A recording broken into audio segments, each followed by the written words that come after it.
gates of mighty kingdoms lies a vast, unexplored world.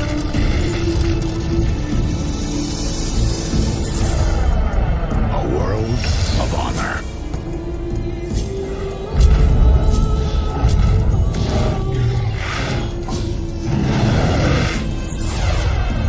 A world of mystery.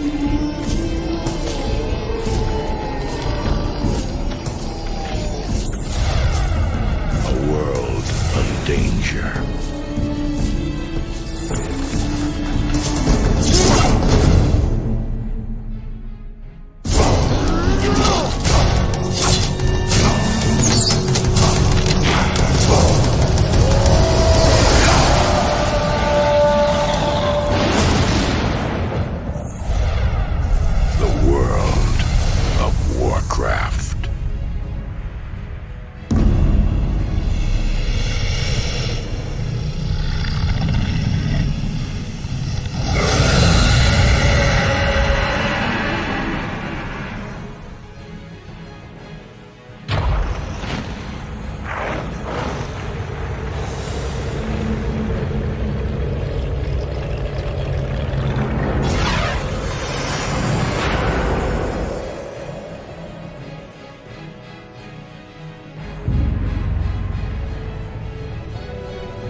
Years have passed since the mortal races banded together and stood united against the might of the Burning Legion.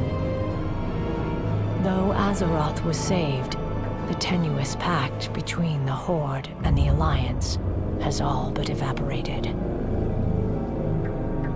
The drums of war thunder once again.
in a land of mighty kingdoms.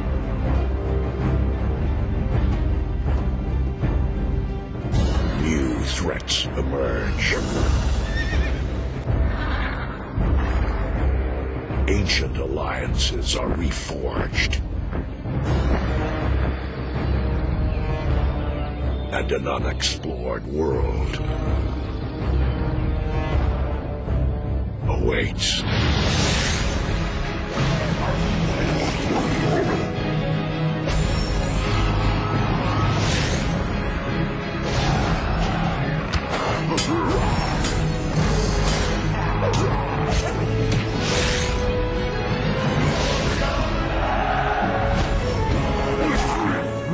Blizzard Entertainment proudly invites you to experience Warcraft from a whole new perspective.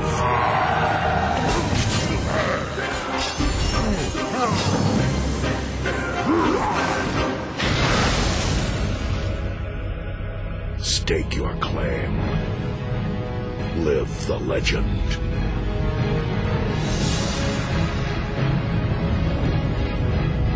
A world awaits. The world of Warcraft.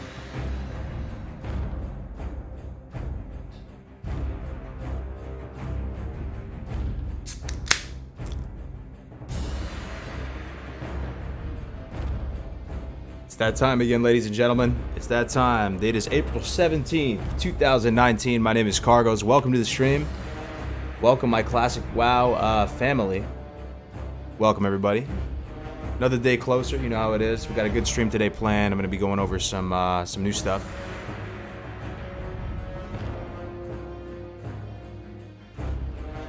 Crack it open, baby. That's right. Yup. Chilling with the boys, talking some classic. Doesn't get much better than this. Welcome, everybody. Welcome. Chimley's in the house. Welcome. Dawkins in the house. God damn, the whole family's in here. What's up, everybody? Everybody still, everybody doing good? Everybody excited?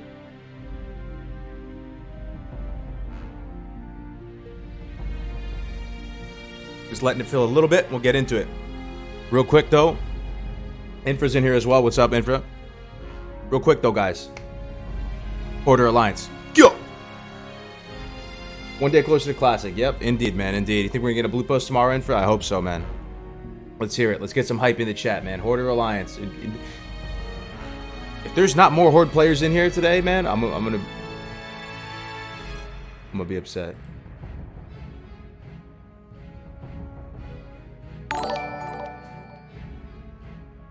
Blazeri with the Twitch Prime sub, bright and early, right at the beginning of the stream, man. Thank you for the subscription, man. Welcome to the stream. Welcome to the family. Welcome to the Elite Gamer Club. Good. Looks like we're a horde predominant stream. Good. All is as it should be. Welcome, guys. So we're gonna go over. It's gonna be the theme of the stream, so to speak, is gonna be more classic WoW launch prep. So we're gonna be going over stuff like non-sharded zones. So after the first zones, what is that gonna look like? What kind of environment is that gonna be? We're gonna be going over stuff like keybinds, leveling add-ons, news, general hype. As always, if you guys have any questions about classic, anything especially with relation to leveling, I love answering that stuff. I could talk indefinitely about that stuff. So DM me in Discord or put it in the chat. I'll hopefully get to it. When is the release? Jesse's asking when the release is, guys. What should we tell him? Jesse, my man. I don't know. Hopefully soon. Hopefully sooner rather than later, right? Beer, snacks, and sleep schedule. That's what's up, Dockin. What's everybody drinking today? It's a beautiful day here in Northern California. It is gorgeous. It's like high 70s. Birds, bees buzzing. I got a little bit of allergies going on, but it is beautiful. Is it starting to warm up for everybody? I think most places are through all the snow and ice, right? Winter's finally over, man. Do you think more like August or July? I'm thinking right now it's going to be July, man. And it doesn't really take any kind of genius guesses here. I really think Blizzard said it's going to be a classic WoW summer, right? So that means I really feel like they probably have to give us at least a month during the summer months of us being able to play in order for it to qualify as a classic WoW summer. So we'd have the whole month of August if it launched in July. So maybe late July. And then on the same note, if you look at the opposite is also probably true too. They probably have to give us a month before launching the game. So we can work in between this, a month from now at minimum, and a month back from August would be my guess. So I think July, sometime in July, maybe late July. Welcome though.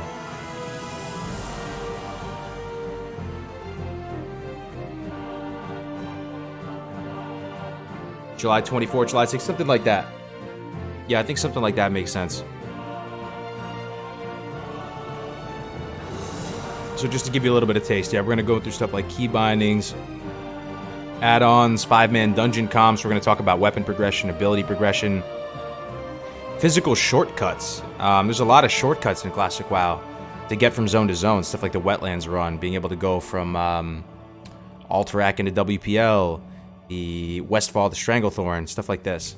We're going to be talking about a lot of this stuff. I hope you guys are excited. In this downtime, Classic's not out yet, right? So in this downtime, we can plot and plan and use this time productively and come up with our own little try-hard strategy so that we're going to feel really prepared when the game does launch. Chimley, when are we doing a stream on getting married, man? WoW streaming, lifestyle, etc. Kargoz? I don't know if people would want to see that, man, but I'd be down. I'd be down, Chimley. Anytime you start to bring in IRL into the content, people tend to get a little bit weirded out. How do you feel about a bunch of SM graveyards if you can get a group for it as a clothy? Well, here's my thing about dungeons while leveling. I mean, different strokes for different folks, right? If you want to go and play the game as you see fit and play whatever spec, any class, solo, duo, trio, quadro, quintuple leveling, 5-man leveling, whatever floats your boat, man. Have fun. Ford Hype pound a course for me. Driving 14 hours. Oh, hell yeah, dude. Mr. Mamrick with the $2 pound a course. This is a fresh course, though, Mamrick. You want me to pound this fresh course? All right, for you, Cam. For you, Mamrick. For you, man.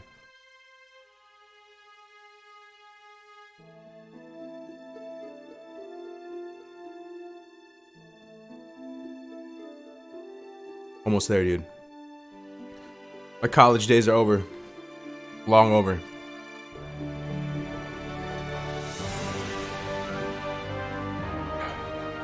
Done, boys.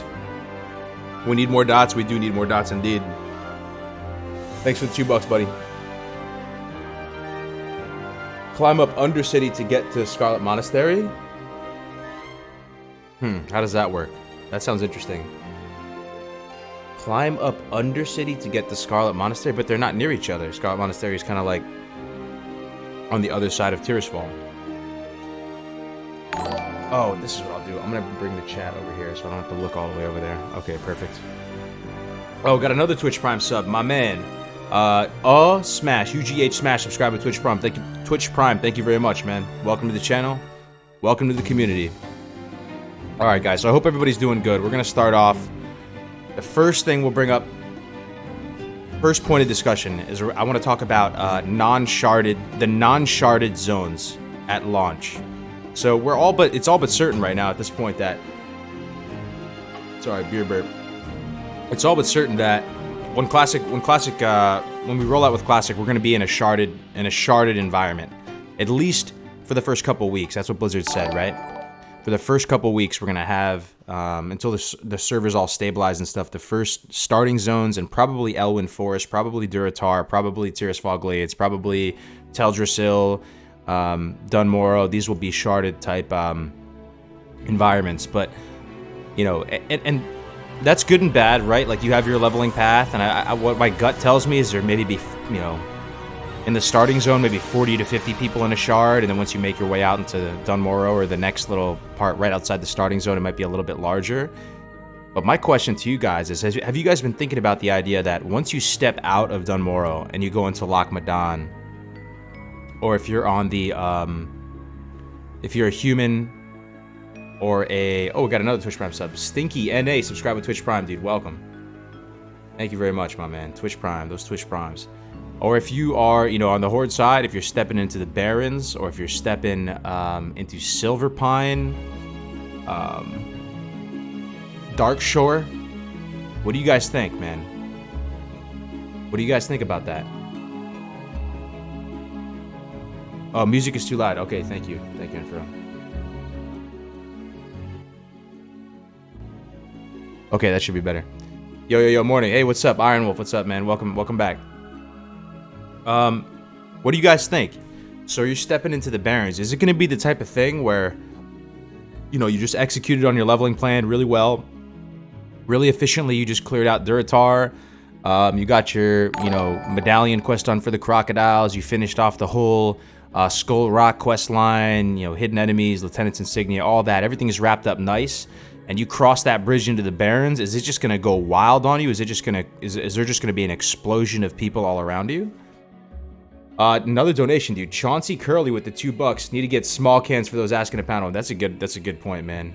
Or I could stop being a casual and put that work in. It's been a while since I've had the chugging beers.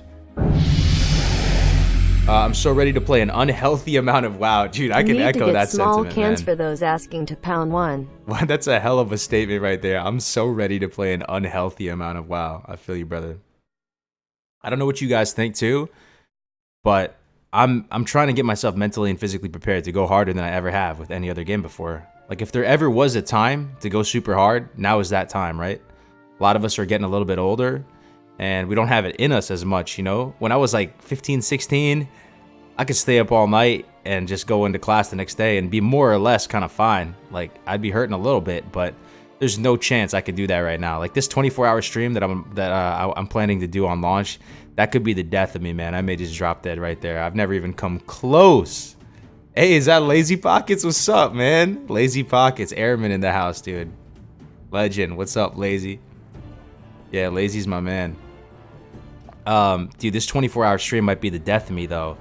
And but with that said, I think this is the last hurrah, guys. I think this is the last adventure to saddle up with and go full try-hard mode. If there ever was a time, this is the time, I feel. But I'm curious, though. Kargoz. Oh, Sabeaver. Dude, Sabeaver. I know Sabeaver. Why does that name sound so familiar? Do you make guides and stuff, Sabeaver? Dude, I swear I've seen your name a million times. I don't know how hard I can with kids, but I'm going to go as hard as I can. That's the spirit, man. You know, right?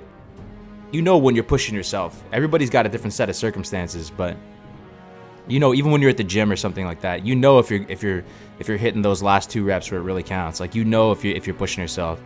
And this may sound like some really like try hard, you know, shit, but you know, basically whatever set of circumstances you have, you'll know if you're going hard. And I think if there ever was a time to go hard for a game, this would be the time. The game of our childhood, the game of our generation is coming back. Like, just officially. I can't believe it. Sometimes I wake up and it's so surreal. Like, all those hundreds and thousands of hours we played as kids, like, that's not totally a write-off, man. That's not totally a write-off. Like, we're going to get this next adventure. We're going to get this one last time. You know what I mean? So I'm fine going super hard with this one last time, and like, pretty much in my mind going like, I'm probably never going to go as hard as I'm going to go on this game with any other game for the rest of my life. And I want to saddle up with the boys one last time. I don't know about you guys, but I have a lot of my IRL friends that I played WoW with back in, you know, middle school and high school, man. We started playing classic WoW. That was middle school, fam, 2004. And they're going to play again. Shout out to Max and Jose and Michi. These people, they're going to be my groomsmen at my wedding. My entire, like, lineup of groomsmen. Yo, how cool is this, guys? My entire lineup of groomsmen all played classic WoW. That's pretty legit, right? Where to buy classic news? Hell yeah, man. I hope we get some tomorrow, right? I hope. We'll see. It's Wednesday. I think Thursday is when they tend to drop news. Generally. There was that one time they did it on a Monday randomly, and it almost gave me a freaking heart attack. I had to make a video real quick. Sharding is a temporary solution to a temporary problem. That's pretty well said. Yeah, it's a temporary problem. The craziness of the server, you know, that's only going to be an issue right at the start, right at the beginning of that server narrative. How do you go about planning routes in Classic WoW? That's the type of questions I love answering, Chance. Sponsored by Coors Light, dude. The taste of the Rocky Mountains. You know it's cold when the mountains are blue. Tweet at Coors Light. At Coors, that's funny, man. That'd be the funniest thing ever if we got a Coors Light, like, classic WoW sponsorship, man. That'd be so funny. Yeah, so how do you go about planning leveling routes, right? Leveling routes, the real easy way to do it is find out what class you're playing, find out what type of environment you're going to be playing in, solo or duo or trio or whatever, right? And what I would do is I would go to the optimal grinding spot for whatever level bracket you're in. Find benchmarks. You want to find XP per hour benchmarks. So this is the real simple way if you want to plan your route. You're going to go find XP per hour benchmarks at whatever level range. So if you're, 1 to 6, find how fast you can complete the Valley of Trials. Get that benchmark. Find out, just the very starting zone, how long that's going to take. And then from there on out, find out what the XP per hour is, killing the best mobs possible for that level range based on your class, right? If it's a low armor mob or whatever, or beasts or whatever it might be, find whatever XP per hour that is, and then attempt with all of your might to beat that XP per hour benchmark, that grinding benchmark with questing, right? So you want to beat that grinding benchmark with questing, which is doable. Yeah, it's pretty much that simple, man. Dunmore Coors Light edition. You think they brew Coors Light in Karanos? What about in the Stout Lager Inn? You think they're brewing that Coors Light? Canned piss. Oh man, dude, it's light beer though, man. It's light on calories. That's the thing. It's light on calories, man. Thursday's my favorite day. It's starting to be there, right? It's starting to get there with all these updates, man. Hey, Kargoz, what are your thoughts on about Shaman and Mage duo leveling? So here's the thing. I mean, Mage is a phenomenal leveler. Shamans are pretty good at leveling too. They're not really quite tier 1. My issue with Shaman Mage, and please, by all means, ask as many questions as you guys possibly can about duo leveling, because I'm happily a broken record talking about that stuff. I love duo leveling. I would highly encourage all of you to consider duo leveling in Classic WoW. Okay, but with Shaman Mage, the damage win condition is different for the Shaman and the Mage. The Shaman is all about preserving mana, sacrificing a little bit of kill speed, and killing stuff single target style. Mage is all about grouping up a bunch of mobs and AoEing them down, right? And then taking an L and drinking to recuperate. It's radically different damage win conditions. So when you put them together, you're going to get kind of a convoluted damage win condition. And what might end up happening is the Mage starts AoE grinding, and then the Shaman's right next to him just pulling stuff separately, and you're kind of playing independently. It kind of doesn't speak to the true ethos and essence of why you want to duo level together stronger, right? It's kind of one of the coolest things where you feel like you're in this equitable relationship where you're adding value, they're adding value, together stronger, synergistic professions, synergistic talents, synergistic playstyle, going back and forth, spending mana, regenerating mana, so that's what I would say. Do I think it would be bad? No. You have Mage, which is a phenomenal leveler, and you have a healer. Like, you're gonna experience a lot of accelerations, just duo leveling in general with any two classes. I hope that somewhat answers your question, man. Kargoz, my friend and I are going to level Warrior Rogue. What do you think about that combo? So if you asked me a couple months ago, I would think it would be trash, one of the worst. But now knowing what I know about rogues and this whole ambush spec, where you go get those improved backstab, improved ambush, kind of that same front stabbing spec that I recommended in my rogue leveling guide. Now that we have that on the table, Light, you got me. Welcome, man. Hello. Now that we have that on the table, rogue duo leveling is a lot more exciting to me because yes, they don't bring traditional utility in the form of lots of crowd control or buffs or whatever. But you know what a rogue's utility is? Motherfucking raw damage. They just hit them with that. They just clap down the mobs with ambush. Starting at level 18, when you're fully spec'd into it, good lord, man, the mobs just get deleted. It really, really is so powerful early. And even before that, you're using backstab and stuff. So the warrior can kind of like taunt. You probably get 2 points into... you probably get some tactical mastery early on the warrior, so you can like taunt stuff, mocking blow stuff, and then the rogue is ambushing it. It's not like... It's not nearly as good as Druid Rogue would be, though. Druid Rogue is the nuts. I actually think it's really, really strong. Okay, and also Rogue Warrior, my man Xrus, who's really into leveling. He was the #1 dude for quite some time on Netherguard. He sent me a video where he leveled, was it 1 to 20? It was 1 to 20 with Warrior Rogue in 9 hours. There's a little bit under 9 hours. They're Alliance. They're both dwarves. They did it in Darkshore, I believe. They traveled all the way out to Darkshore. Apparently, the Darkshore XP per hour is... We're going to talk about that stuff, too. I want to know what you guys think about the best XP per hour zones, you know, relative to certain level ranges. What faction are the majority of hardcore PvP players going to be? I think with PvP, it's a little bit more balanced. What do you guys think? With PvE, I don't know. I feel like the edge is going to go to Alliance. You know, people are... You know, Paladins are super strong, man. Blessing of Sanctuary, Blessing of Salvation. You know, there's still certain lines of reasoning that say Horde can keep up and stuff, but I think we're going to see the edge with Alliance and PvE. PvP, I think it'll be a little bit more balanced, though. Because, you know, Horde have that more aggressive playstyle. Alliance have that more reactive, defensive playstyle. I think PvP will be pretty balanced. Also, on a purely, like, 1v1 level, like just 1v1 open world level, I do feel the Horde racials are have the edge over the Alliance ones. But for whatever that's worth, you know, 1v1 out in the open world. Darkshore is much better for sure. You're not going to travel between zones to go from 10 to 20. There's 2 very easy wand quests. Oh, good point, Infra. Yeah, it's not as good as the Greater Magic Wand, though, still, Infra. But yeah, absolutely. One thing I will say, that was another amazing acceleration from duo leveling. It just blew my mind. It made me such a happy panda. Was the idea that, okay, if I go Warlock, guys, I'm going to go double Warlock. I'm going to go do a Warlock. It fits my playstyle. I love it, dude. We've now tested it at every bracket. Pretty much 1 to 6, you do it. You go by yourself, but then from 6 to 10, basically from 6 onwards, we've tested every single level bracket, all the different specs and combinations and ways to play it, pretty much, I think. So, if you go duo Warlock, or if you go duo Caster, it doesn't have to be duo Warlock. You can go Priest Warlock. You can go another Wand user, essentially. So what would that be? That would be Mage, Warlock, Priest. Yeah, like any Wand user, right? You can pick up different synergistic professions. So when you're duo leveling, you generally kill more stuff, right? You're compensating for that. The additional kill speed is allowing you to kill more stuff with 2 people, but you're compensating for that 50% XP split between the 2 of you, right? So you're killing more stuff, and you're getting more cloth. You're getting more boar meat. You're getting more cloth. You're getting more greens. So one thing that is, oh, we got a $100 biddy, man. Biddy donation. My man, what 4 professions for gold and PvP would you recommend for the duo leveling? For Priest Warrior. Okay, for Priest Warrior. I'll talk about that right after this. Let me finish this one thought. Thank you for the 100 bits, my man.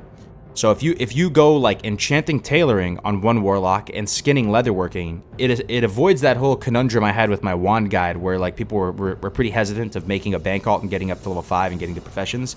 You have all the professions you need to greatly accelerate that greater magic wand crafting. Right? You're both together right there. One has skinning leatherworking, he's skinning everything. You're funneling all the cloth to one Warlock, all the skins to another Warlock or another caster. One guy's crafting the greens and leatherworking, disenchanting them. One guy has all the 58 linen cloth needed to craft those lesser magic wands like way faster. And you'll go to 10 on that first sweep into Orgrimmar, or whenever you go to the first cities to do the Voidwalker quest or whatever, you'll be able to easily craft 2 lesser magic wands on the spot, and you're going to both experience a massive power boost in your power level when you get that lesser magic wand. And I do think you're going to be able to get it at 13 on the dot. You're going to be able to utilize greater magic wand on a fresh server and get that at level 13 on the dot if you go duo caster, if that makes sense. All right, so your question is with regard to 4 professions for gold and PvP for Priest Warrior. What do you guys think about this? I really think enchanting and skinning should be there in some capacity. Maybe not. I feel pretty strongly about enchanting, though. I feel one of you should have enchanting. Alchemy, herbalism is a thought. Yeah, alchemy and herbalism is a thought. I don't know. I personally just love... these 4 professions really stick out to me. Skinning, leatherworking, enchanting, tailoring. And you're not really going leatherworking for the gear, per se. You're just going for leatherworking because it can craft greens that you can disenchant. You can really power level that enchanting and skinning. What did I miss? I missed so much chat. Holy moly. Kargoz, what do you think is the best way to level a Pally than trying out Reckoning? It's pretty busted. So it's not... Reckoning is not going to operate in the same way on Classic servers. It is highly likely, almost all but completely confirmed that Reckoning... You're not going to be able to sit proc Reckoning. So that's not the end of the world. A lot of people were saying that, you know, it's such a big deal. I was initially kind of thinking it was a massive nerf to Paladins, but it depends if you're solo or duo leveling. As a Paladin... it's one of the classes that I would strongly recommend that you group level with. Your single target kill speed is pretty lackluster. I mean, if you go deep red, it's okay. But I don't know. I would really strongly recommend duo leveling. And you can do it a couple different ways. You can go with a druid or something like that and have a healer, and you can just AoE farm as a paladin with reflect gear. Even if you can't get a shield spike, it's not the end of the world. You can get improved thorns. You can get improved fire shield, an AoE grind, or you can duo level with a warlock or someone whose damage is going to be accelerated by your healing, and that's the best way I would level a paladin in a retail environment. Which wand do we get from Enchanting and Classic? 5 points. It's going to be the 10+ one. Based on everything we've heard, Waladi, we're going to get the final form versions of the items, right? So stuff that comes out later in 110, 111 will still come out later. But as far as the stuff that existed prior to that, we're going to get the last version of those, the final form of those items. And it makes sense. I think Blizzard's doing a good job with that because it would just be so bizarre from a player perspective for one day to log on and all these random items to be shifted around. So I really, really strongly think we're going to have the buffed wands. Also, I mean, it's just those wands will just be irrelevant if they aren't in their buffed form. So it makes sense for them to have them buffed there. I assume there will be no balancing patches since this is a strictly non-altered vanilla. We're going to be operating in a 112 environment as far as balance goes, Runic. What are your thoughts on Priest Lock for leveling? Really good. Priest Lock is really good. So the main benefit, if I had to put my finger on one benefit, what's the main benefit, guys? I'm like a broken record. You've heard me talk about this stuff a lot, but hopefully it doesn't get too old. What I see is the main benefit of of Priest in a dual leveling environment, and maybe just, it may just be the cornerstone of Priest leveling in general. It's one talent. It's not even the greater wand specialization. This is really good. Don't get me wrong. 25% damage with wand. But it all boils down to this talent right here. Big Daddy Spirit Tap. Dude, Spirit Tap is incredible. And pretty much one of the main value adds of Spirit Tap is that you can get it while with your wand. You don't have to kill it with a spell or anything like that. As opposed to like Drain Soul, where you have to actually be channeling. Channelings have a big penalty in the sense that you don't start working your way towards that 5 second, the regeneration you experience outside of the 5 second rule while the channel is active. The channel has to end before you start working your way towards that level of regen. But Spirit Tap, you can just finish stuff off with a wand. You're already outside the 5 second rule. Then you're getting this 6 spirit boost. The sustain is really good. Now the thing is, if you're going Warlock Priest though, this gets a little bit devalued in the sense that you have a bunch of dots on the target, so it's harder to just do a little wand tap and get the Spirit Tap. You often have to save that Mind Blast or save that Smite to get Spirit Tap, but as soon as you cast that, you're putting yourself within the 5 second rule, so you're not going to experience nearly as much regen. With that said, it's still super high sustain, still super, super good. And I'd say that it's probably easier to play than Warlock. It's very accessible, easier to find groups as Warlock. It's a good duo leveling comp, though. I'd put it at tier 1. Priest healing lock, so extra mana to lock. Absolutely, yeah, that's the main thing. I mean, locks get super ramped up by having a healer. They can tap more aggressively. I never played vanilla, started in TBC, and I've never played on a private server. Do you recommend playing on a private server before Classic launches, or do you think it will take away from some of the magic when Classic launches? Thank you very much for the dono, man. I can't really like confirm or deny what, playing on a private server, man, but practice, man. Just practice and go in the Discord, man. I'll take care of you in there.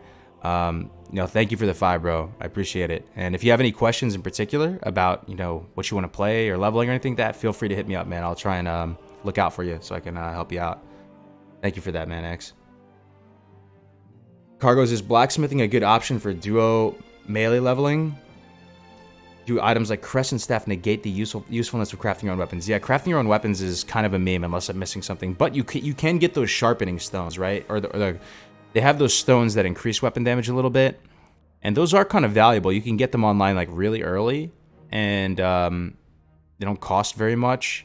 And pretty much your weapon, like your damage, like as a warrior or something like that in particular, is really a function of your weapon speed, your weapon's damage range, and like battle shout. That's like the vast majority of your damage. So those things that increase your weapon damage are quite nice. So I don't know. I haven't explored it fully, but I would try it, and it doesn't seem like the worst thing ever to my mind, because I really do value those little stone things.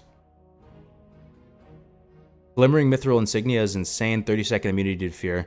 Yeah, but you can only have 2 trinkets equipped, right? There's other really valuable trinkets as well. So it is good, don't get me wrong, but if you're playing a class that can't trinket swap or something like that, Warlocks are oftentimes accustomed to playing around not being able to hardcast fear, you know what I mean? So they can just commit to a line of play where they just know that they're not going to fear you during that time while it's up, which they're already kind of accustomed to doing so. It's hard to get off a hardcast, like you usually chain it with a death coil or something like that. So it's not as broken as it might appear, but it's still very strong, though, and I don't know enough about PvP to speak super confidently on it. But Glimmering Mithril Insignia, for sure, is something that is looked over a lot. I'll pull it up right now, so some of you might be interested in this. Vanilla is filled with awesome items like this. So it requires Blacksmithing 225, it's actually high PvP impact use, increases armor by 50, all resistances by 10, and grants immunity to fear for 30 seconds. Me and my friend plan on playing. If you guys have some questions that I'm like missing and you're really dying to ask me something in particular, just message me on the Discord directly, and I can that'll act as kind of a filter. And also join the Discord. So tomorrow we're doing Good Morning Azeroth. As you guys know, it's my favorite time of the week, hanging out with Def Camp, Melderon, Dunedain, the boys talking classic WoW. And every week we're doing these meme competitions. So if you guys like to homebrew memes, if you find some really good, juicy, dank, classic memes, put them in the meme channel in the Discord, and you'll have a shot at winning some cool t-shirts, some classic WoW t-shirts. How's Warlock Rogue? Warlock Rogue, I mean, with pretty much any class combinations, you can find a way to do it optimally. Some optimally. What I would imagine Warlock Rogue is you try and go like Imp Voidwalker, ASAP, and then you'd have the Rogue ambushing it and stuff, and kind of doing still that pseudo ambush style thing, and maybe the Warlock would just be casting Shadow Bolts. It could work. I mean, it's not the worst thing ever, but it really doesn't stick out to me as amazing. Good evening, Kargoz. Just finished watching the VOD from yesterday's stream to find you're already live again. Hell yeah, Scar. Welcome to the stream, my man. Would you suggest some off-server for main character? For main character, I assume all popular servers. It depends, man. Different strokes for different folks. Like, there's pros and cons to being on a really populated server or not. Like, it might be easier to do the rank 14 grind on a low pop server, but I don't know. At the same time, we don't know exactly, like, if you guys think there's going to be server transfers. You think they're just going to have server transfers down in the shop icon right off the bat? I don't think so. If they do server transfers, I would assume it's going to be way down the line once the dust is settled and all the emotions have stabilized. So, you know, if you're hoping to roll on a low pop server or something like that in hopes that you can just transfer the character over, you may be out of luck there, is what I would say. Doing trio leveling with Warrior, Warlock, and Shaman. Grinding or questing best for trios? I don't know, Hans. I really don't know. I'd love to. I've been getting a lot of feedback. People have been asking about trio leveling. Some people swear by it. Most people don't really have experience in it, but it sounds really cool. There's some really cool trio leveling combinations, but I don't know. We're going to have to test out whether questing, how effective questing still is in that environment, how effective grinding still is, if you can find areas with high enough mob density to grind in, how effective AoE grinding is with 3 people. There's so much, it's a whole new meta. If any of you guys want to go out there and start testing that stuff, definitely do it, because a three-person team isn't unmanageable. You know, one thing that tends to be an issue, as far as I'm concerned, is like, once you get 3+, having 2 other people that you have to manage schedules with becomes a massive issue, right? There's something about, that's a sweet spot, you know? It's not like a quantifiable value add, but the idea that it's just you and one other person, that's very easily manageable, you know what I mean? Once you get to 3, one person could sleep in and the schedules are all messed up. What would be the best rogue partner? I would say a Feral Druid. Feral Druid rogue is very, very strong. And I would actually consider it god tier up until a certain level. And the early levels is insane. But the rogue is going to go ambush like backstab spec. Got another Twitch Prime sub. Owl Kaholic 123 subscribe with Twitch Prime. Thank you very much, my man. Thank you very much. As we all know, Classic is launching this summer, but not exactly when. Got any ideas or guesses? Seems like most people are in the July boat. Some people are kind of flirting with August, though. I don't think August is out of the question. Early August. But it's looking like it's going to be July, August, my man. what I would guess. Can't choose between mage or hunter. This is rough. That's the beautiful thing about Classic. They did such a good job of like making you jelly of all of their classes, no matter what class you're playing. And you need to like go do a few laps around the block before you feel like super confident in what class you want to play and just love the ethos of it and everything about it. Even after all these years, man, I'm still struggling between hunter or warlock. I'm real Classic. July release window is close, and that's right. Every day we get closer, man, it's closing that window for sure. All right, let me go back to the PowerPoint because I want to just share my thoughts on this real quick. All right, so the non-sharded zone. This is the point I was trying to make 20 minutes ago. So let's say that Duratar is a breeze. Let's say that Elwyn Forest, Teldrassil, Mulgore, Dunmorrow, these are all a breeze. Tearsfall Glades, you know, it's sharded. You can execute perfectly the leveling plan you have set out for yourself and your duo partner, if that's the case. And then you walk into the Barrens, and you have planned this huge Barrens leveling path. I'm just thinking about myself here. Now, you have this whole intricate Barrens leveling path. You know everything to the T. But you walk in there, and it's a clown fiesta. And you have no breathing room, and maybe you thought you were ahead of the pack. But let's say servers launched a few minutes before yours or something. You never know what could happen. You know, you have to be adaptive. So what I would say is have a fallback plan. If the Barrens... If Darkshore, Silverpine, Loch Madon, if it's a clown fiesta, you might want to have a fallback plan. Some of these fallback plans could include going to some of the lesser congested secondary zones. So I think, for example, Darkshore, considering Night Elves start there, and it's a pain, there's a barrier to entry towards getting over to Darkshore, could be a good pivot instead of Loch Madon or Westfall. Another thing, it'd probably be Silverpine for the Horde. Silverpine would probably be a really good pivot.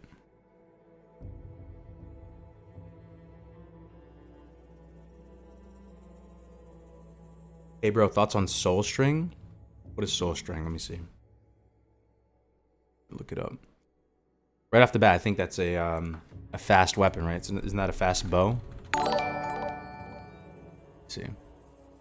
Soul String. It's too fast. Right off the bat, 2.9. Too fast, man. It could be good, though. I mean, depending on what you're upgrading from.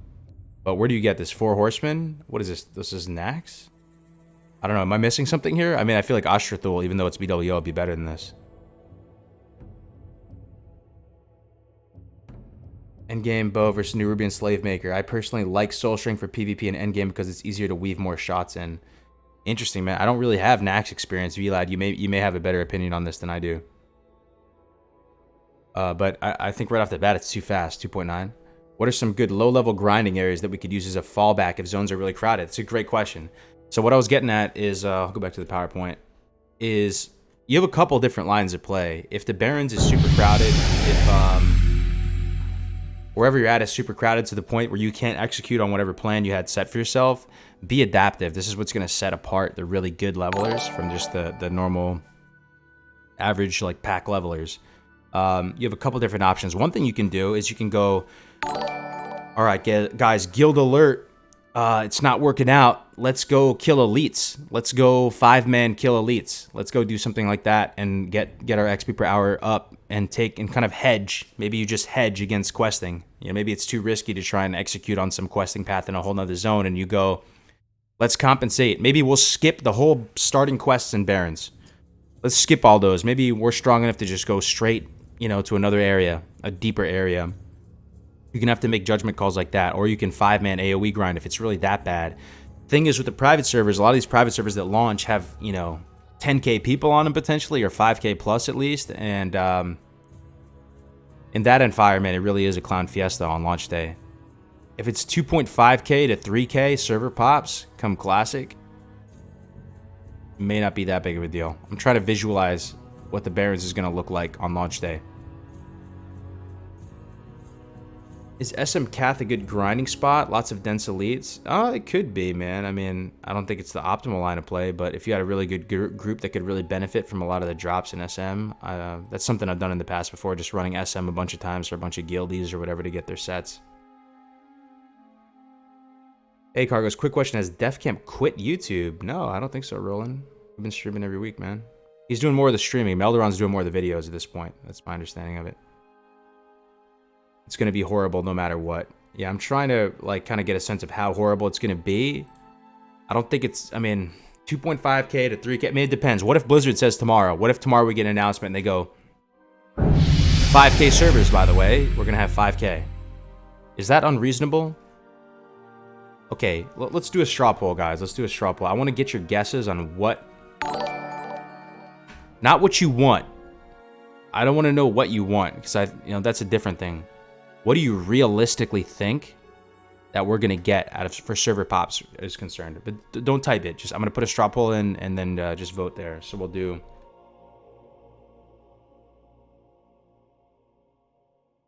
And do you think they're all gonna be streamlined? Like, you think PvP servers are gonna have the same pop as PvE and all the other ones? That's another question. I don't know. I don't know how that works. Maybe they already are different. We'll start at 2.5. I think that'd probably be the minimum, right?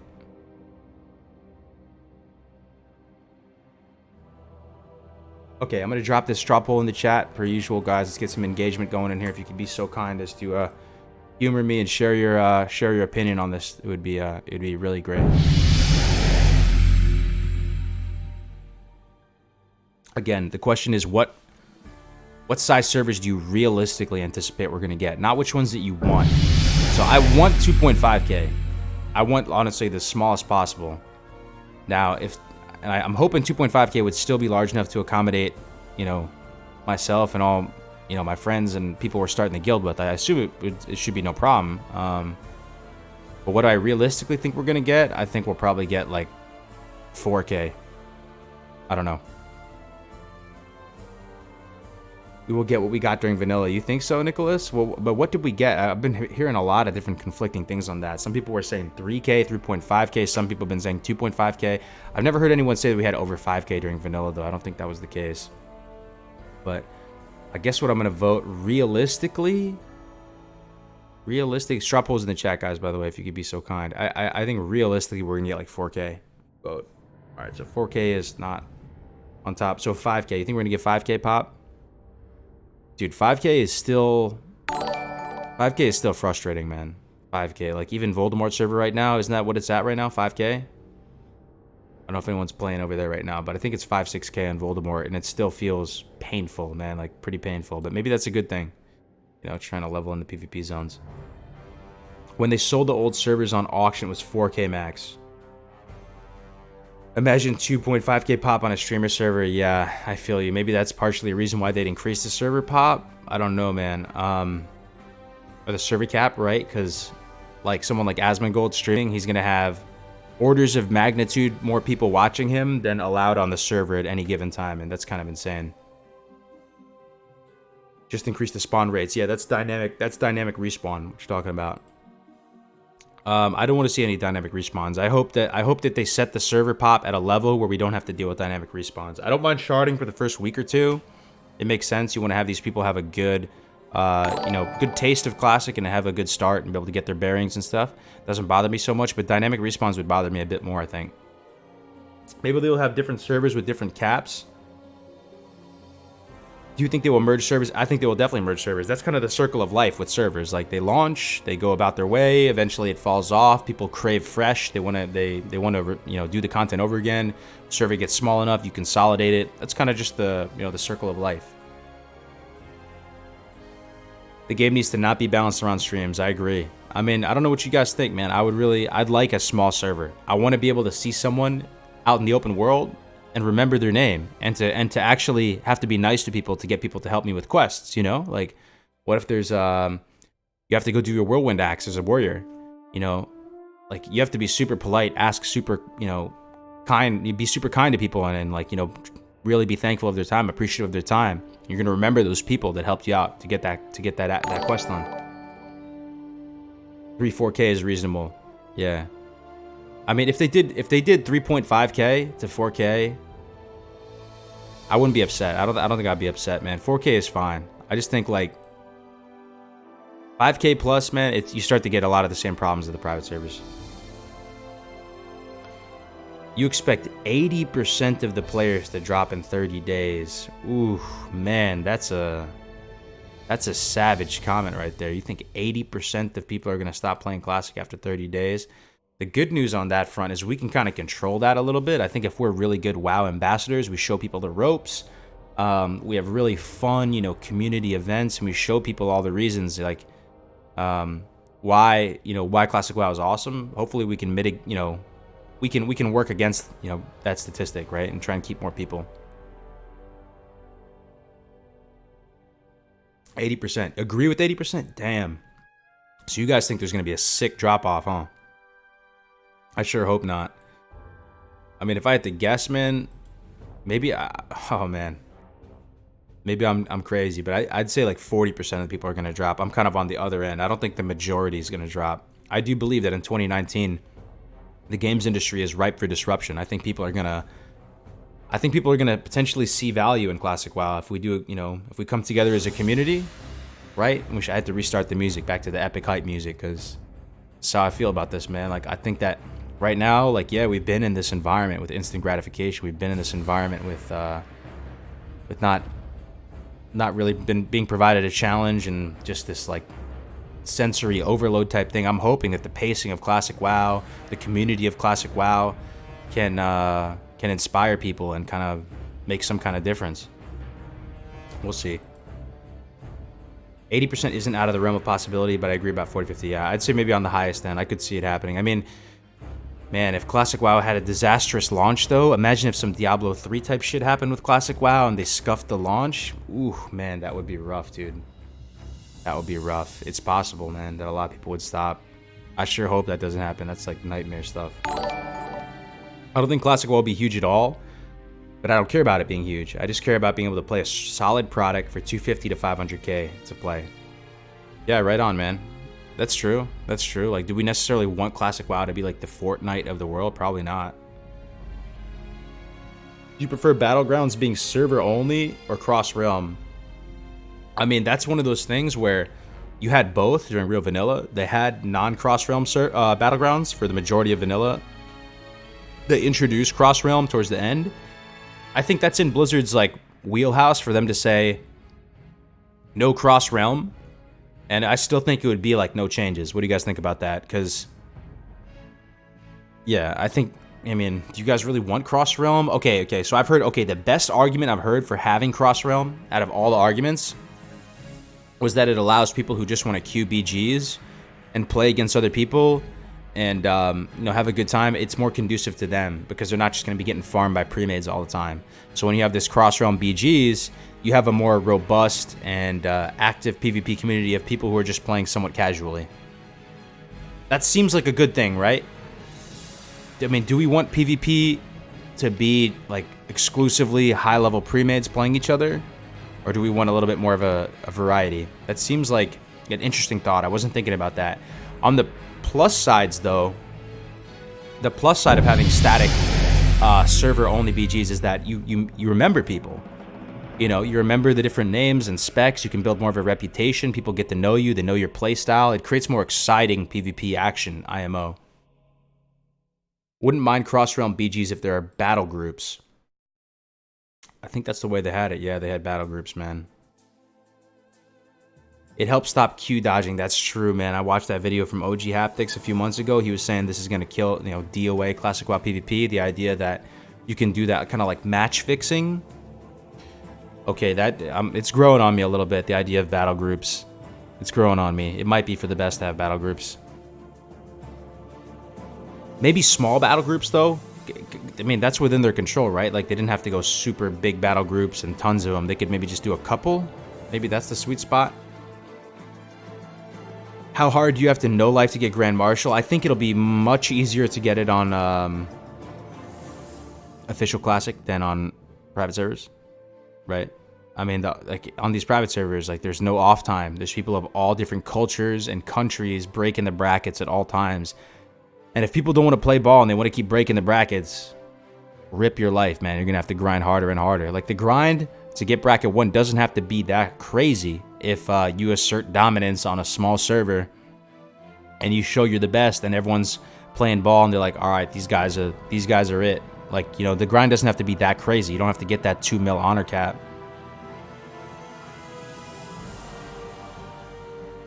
Kargoz, what do you think of Blizz server? Starting server pop super low. to avoid sharding in dynamic. I think we're gonna have sharding regardless, man.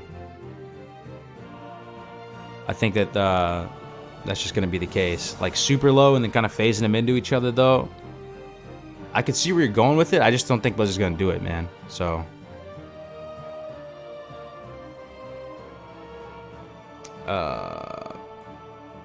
You definitely want Cross Realm. Grinded High Warlord as a Shaman on Spirestone and experience both same server and Cross Realm. Unbalanced factions and strong pre-made pug farming stuck locally will be a... Oh, he didn't finish. Okay, so you like the Cross Realm, huh? Yeah. It seems like it could be the better. I'm kind of changing my mind, like, live on stream with you guys, because for the longest time I've been saying I just want, like, Static Realm.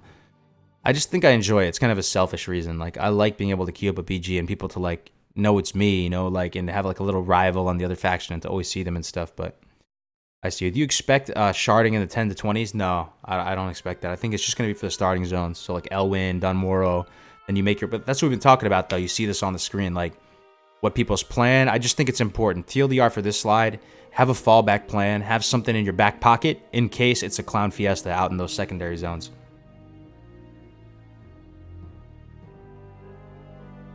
Are there titles in Classic? No. Anybody got the Discord link? It's not in the... you can just click the little icon down if you're on Twitch. There's a little Discord icon. You just click it. Yeah, put those memes in the chat, boys. You can win an awesome t-shirt tomorrow. Oh, we got some questions in Discord, too. Let me see. Hey, Kargoz. Love the content. Ooh, this is a spicy question right here. What do you think about Joanna's leveling guide? Have you used it? Have you used it solo or duo? Let me ask you guys. Who's used Joanna's leveling guide in here? Let's see it. I don't want to do a straw poll, but just type something if you used Joanna's leveling guide before. This was the OG leveling guide. I remember using my mom's credit card to buy this back in the day, man. Yeah, I used his leveling guide. He's done a huge service to the community. A lot of people have used this guide over the years, man. But it shows its age a little bit. I mean, you gotta respect him, though, guys. Honestly, I got nothing but love and respect and admiration for Joanna, though. Like, he didn't have a PTR with GM powers and all this craziness. Like, he just did this on live servers. He just did this on live servers, testing this up. All, like, if you make a mistake while crafting your leveling guide, and you're not able to just, like, quickly reset and go back to the right point and just test it out again, and you're just stuck with this character, like, how many times have I done the 1 to 20? I've made one mistake, deleted my character, started over again, like... This guy did this on live servers. Like, that is an insane accomplishment. That's why he's one of the only people who's ever done it and made a guide on it, because it just the time commitment is just insane. What I will say, like, my main issue with the Joanna leveling guide, and I don't know if you guys agree on this, is that it's designed around being the best class at leveling.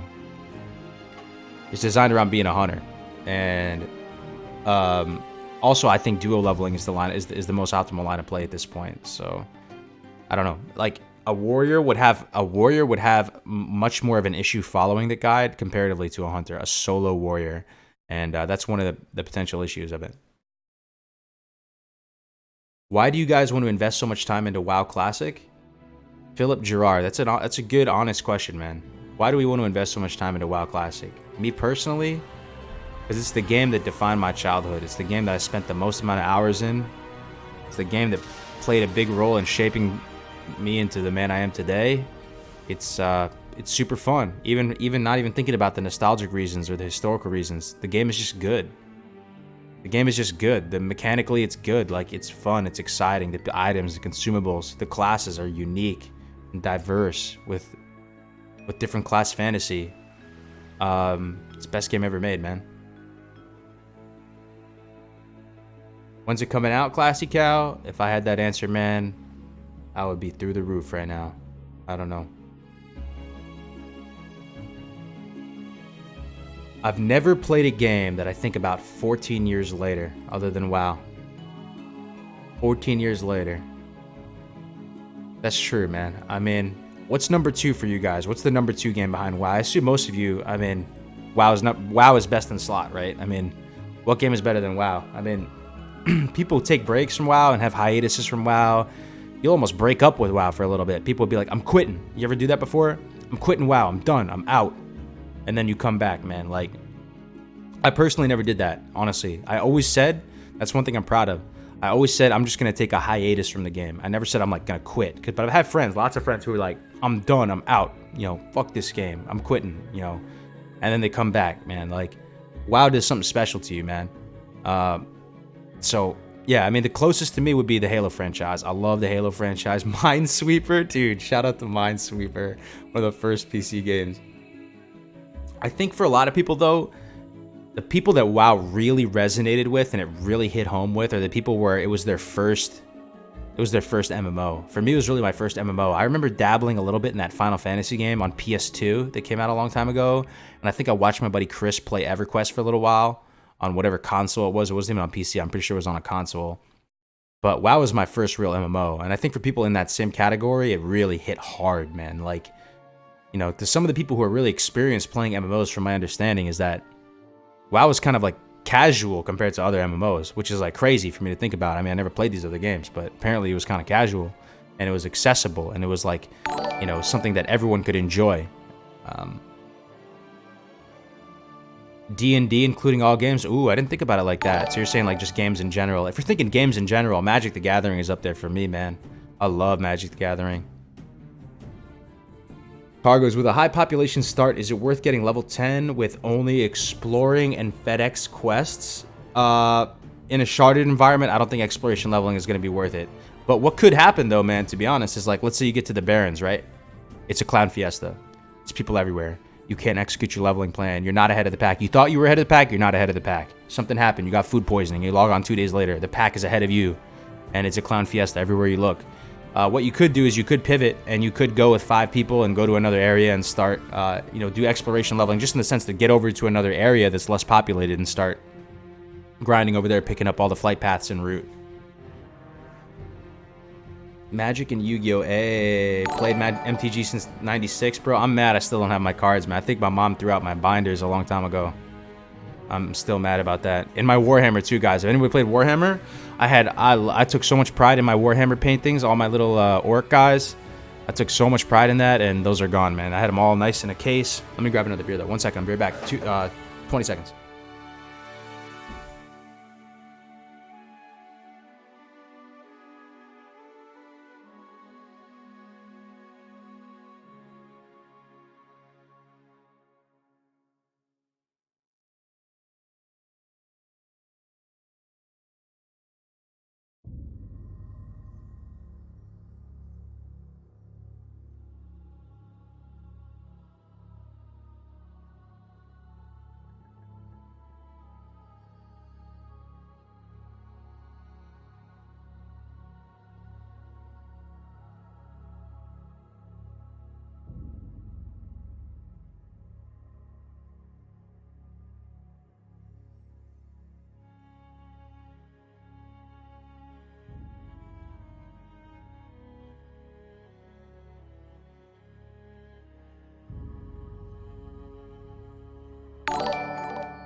Alright, I'm back. You know what I just realized, though, guys? I want to just quickly say this. It's almost like the only, like, somewhat preachy thing I'll ever say.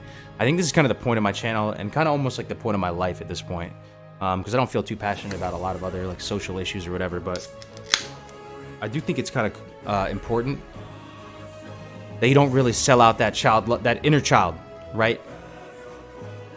Like, always like being, you know, liking Disney movies and Warcraft and Magic the Gathering and Warhammer. That is, dude, that is you, man. How is that not you? What is more you than liking that stuff?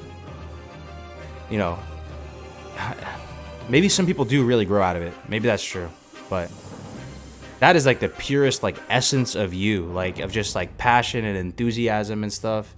And man, it's a shame when people kind of like forsake that inside them, man. Best class combo class for duo leveling? We talked about it. God tier ones. We had Duo Mage, Shaman Warrior, Warlock, Druid was up there, and what's the other one? Duo Mage, Shaman Warrior, Warlock, Druid. I'm missing one. Huh. Shoot, let me pull it up, man. Some people do grow out of it, but they really never liked it that much to begin with. Ooh, interesting. That's kind of a profound little statement right there. Maybe that's true. Yeah, maybe that's true. And some people, like, they just have bad, you know, they just potentially have a bad set of cards and they just have to grind, man. And they just, you know, they experience a lot of pain or whatever it is and they just have to do what they got to do. That was probably the wisest thing my, here we go. Let me pull up the God tier ones.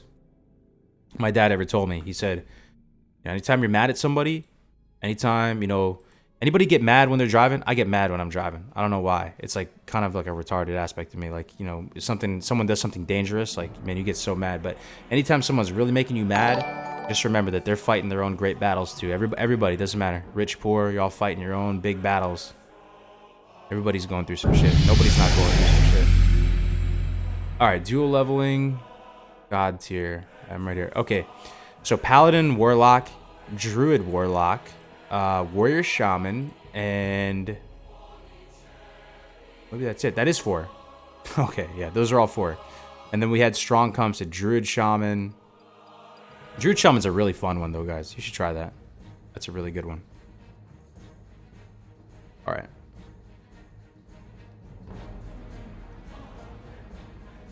Did you subscribe? Oh, sorry, Relic. Yo, thank you very much, man. My man, sorry. I just ran to get a beer. I was a little bit behind on the chat. Thank you very much, man. Welcome.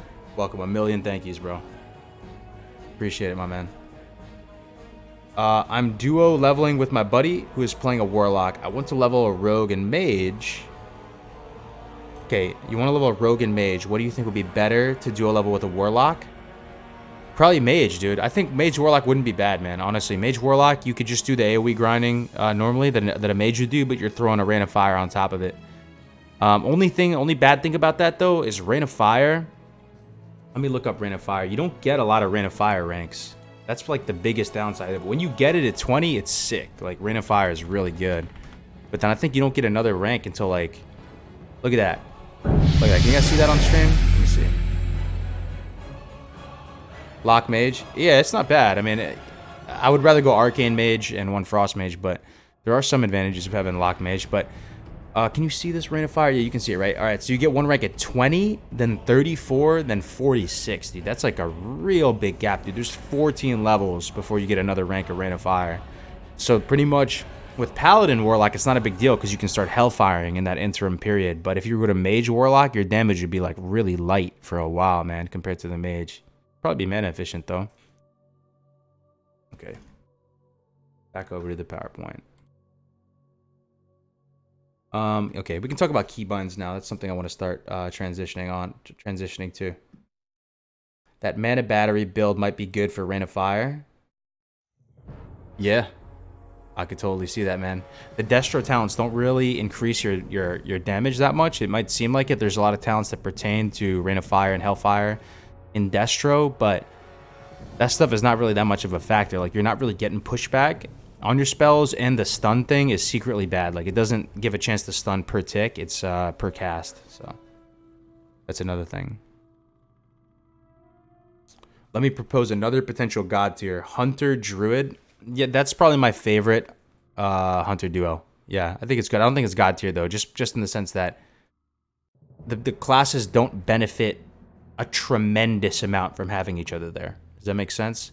Like, the ones that I feel are god tier are the ones that really, truly add value to each other and ramp each other up in many ways. Like, a Hunter is phenomenal at leveling. A Druid is phenomenal at leveling. Together, they're even more phenomenal at leveling, but it's not that huge power spike you see that comes by way of duoing. But if I were to play Hunter, which you guys know I'm likely to do, I'm probably gonna would do a level with a Druid. Yep. Hello, all you beautiful bastards in Scrub Alliance, dude. Yeah. Welcome, Danish. You disabled the S key because it makes you run slower. We can talk about that. By no means am I like by no means am I actually like some keybind expert, but there are some basics we can brush up on together. So one thing I will tell you, this may invalidate a lot of what I'm going to say, but I'm a lefty. Any lefties in the chat? Lefties, man, you have a hard time gaming as a lefty. You always have to redo your binds. Like, I got Diamond when I was playing StarCraft. I was playing StarCraft 2 kind of seriously in college. It was like freshman or sophomore year. And they didn't have Master League back then. and I was playing Zerg, which is one of the more APM intensive races, probably the most APM intensive race, and I had to just redo all my binds in like the weirdest way, because as a lefty, it's like, you know, your right hand is resting on the keys in kind of a different way. Lefties in the house. Oh, I think we got a biddy donation. 500 bits, dude. Psh, lefties level faster. Hell yeah, Fat. Are you a lefty, man? Good stuff. Yeah, we got some lefties in here, man. Oh no, Akami. Some people hate lefties, man. I know a lot of cultures, like, they don't like lefties for some reason. But it's all good, man. Shout out to my lefties. But I mean, it might be more or less the same. I mean, pretty much movement, I'm a WASD type of dude. Some people that have big hands, and I've never tried this to be honest, but they like the E. Forward is E instead of W, so it's ESDF. You see these ESDF keys here? They like these instead of WASD. I think maybe it's just conditioning over many years. I prefer the WASD. There's some secret sauce with binds though. I don't know if some people have full exposure to this secret sauce. One thing, use your mouse wheel, guys. And honestly, when it comes to leveling, I would have different keybinds while leveling, as opposed to when you finally get to Hey final Kargoz, form. I just discovered while playing my shaman on private server that the flame tongue buff can actually proc elemental focus. I am using a hybrid spec with elemental fury, elemental weapons with a shield and dagger. Yo, thank This you for is the so $2, good. man. Yeah. No, it is good. It is good. Thank you for the $2, my friend. I'll show you this. Yeah, so it does, but I don't know. So maybe you can explain to the chat why you're using the one-handed shield. Some people just like doing it that way, but so I assume you're not earthbind kiting then, huh? If you're doing it that way, with the shield, huh? Let me go to the talents. Okay. So what he's talking about, chat. Thank you for the $2 again, man. What he's talking about is right here. This deep alley talent. It's no, it's enhance, right? It's enhance. Come on, man, load up. So we go to Shaman, here we go. Elemental weapons increases the melee attack power bonus of Rockbiter weapon by 21% at max rank. Wind Fury weapon effect by, what is it? Let me go down there. Is it really 39? Not crazy, actually. All right. By 40%, your Wind Fury weapon by 40% increases the damage caused by your Flame Tongue Totem and Frostbrand weapon by 15%. Yes, it does indeed work with Flame Tongue, but I would use a two-hander, and it is really good. My favorite leveling spec in Shaman now is to get Flurry elemental weapons, but also to get Elemental Devastation, and you just fish with low rank spells. So you pull with like rank 1 Lightning Bolt, maybe even 3 rank 1 Lightning Bolts, but you got to be a little bit hesitant. After you get the cast off, take a second to like see if the clear casting proc is there, because you could really quickly like forget that it's there, and then you could waste it. But you're gonna fish for these procs. Refresh Lightning Shield throughout the fight, shock on cooldown with the lowest rank shock, and fish for this type of stuff. Elemental weapons, yeah, really good. Most killing blows in BGs, hunters do quite well, yeah, man. Alterac Valley as a hunter is a good time between like Viper Sting and Frost Trap, man. Frost Trap and a freaking raid group of people on the bridge, man. So fun, dude. Scroll up Hunter's Mark, scroll down Pet Attack. My man, George, you said it, dude. That's exactly what I do. Exactly what I do. I put Hunter's Mark and Pet Attack on scroll up. I really try and make comfy keybinds. That's one thing, a little tip. I think you guys, like, you know, some of you might just make your keybinds specific to how it's going to be when it comes to final form, when it comes to, you know, what your keybinds are going to look like when you're 60. But I would encourage you to pretty much make really comfy keybinds. So, you know, put stuff that you're using on a mob-to-mob basis on like the really quick keys to touch, like Q and E for me. Scroll up, scroll down, the mouse buttons. That's going to help you because you're just going to be using them so much. Then once you get to 60, you can just, you know, put them back. So another thing I like is the tilde key. The tilde key is really good, and I also like the F1 through F4, and I like F5 through F8. I use these keys up here, F5 through F8, towards stuff that's not really impactful at all, like while in combat. You know, it's kind of a clunky key to press, but I like these as like utility keys up here for stuff that you even put your Hearthstone there, or maybe portals or buffs, stuff that you have like you know, time is not of the essence. You may buffs something, but do you guys agree that when you make keybinds, you kind of create some kind of logic to it, right? There's almost like you put certain things of a certain category in a certain area, and you kind of compartmentalize your keybinds. That's what I would recommend doing. Like you put all your dots in a certain area, you put all your buffs in a certain area, you put all of your interrupts and crowd control in a certain area. That's what I'd recommend as well. Rebind your S key. Some people like backpedaling. People say like if you tank and stuff, like there's some benefits to backpedaling. I think I still have mine. Yeah, I backpedal on mine. I never really use it though. Also, people say that there's also benefit. There's some weird benefit to keyboard turning in the sense that if you have to look in a certain direction while, you know, if you have to look in a certain direction while moving potentially, you know, being able to keyboard turn to look over in that direction is good. No reason not to add backpedaling. Yeah. Don't backpedal. I mean, with tanks and stuff, though, I've heard some... I can't remember them off the top of your head. If you remember the reasoning towards why you would have backpedal, it's kind of a conceptual thing. I agree with you. On a surface level, you know, just learn to strafe and jump and stuff, but there's some sort of benefit towards backpedaling. I really enjoy these F1 through F4 and F5 through F8 keys. I think this is something that's slept on. It may be the type of thing, though. I do have big hands. I have really big hands, so, like, when my hand rests naturally on the keyboard, like, the tips of my fingers are like well over the F1 through F4 and F5 through F8 keys. Like it's not a stretch for me to press them at all. Like they're very, very comfortable for me. So if you have smaller hands, I could see why it wouldn't be super good. But yeah, let's see what you guys have to say. I only use mouse. Oh yeah, another thing is moving with the mouse, man. You got to get used to moving with the mouse. I got Q for Fire Nova Totem. Shift Q for Searing Totem. Yeah, so that's what I'm talking about, Warcrafters. So you kind of put all your fire totems. And Shamans, really, you got to stay super organized as a Shaman. That's going to help you. Even with your inventory. You guys do that with your inventory. Like, you'll place your stuff. Some people have, like, the combined inventory. Like, if you have PFUI or something, it just makes a big-ass bag. But even then, you can kind of put certain things of a certain category in certain areas of your inventory to stay organized. That's another little, you know, tiny tip there. But I like where you're going with this, Warcraft. Their Shamans have so many binds, so many totems. They probably have the most binds out of any class in the game. And being able to stay organized, having all your fire ones on some sort of Q or modifier to Q is a good idea.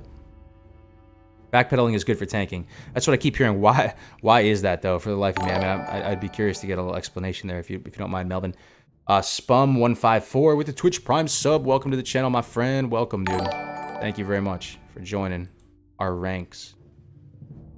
You have so many F keys. Absolutely. I love them, man. They're up there. They're clean. They're almost separated from the main set of keys, which eliminates the risk of, you know, clicking them incorrectly or, you know, in place of another key. I love the top F keys. And the tilde is a super valuable one, dude.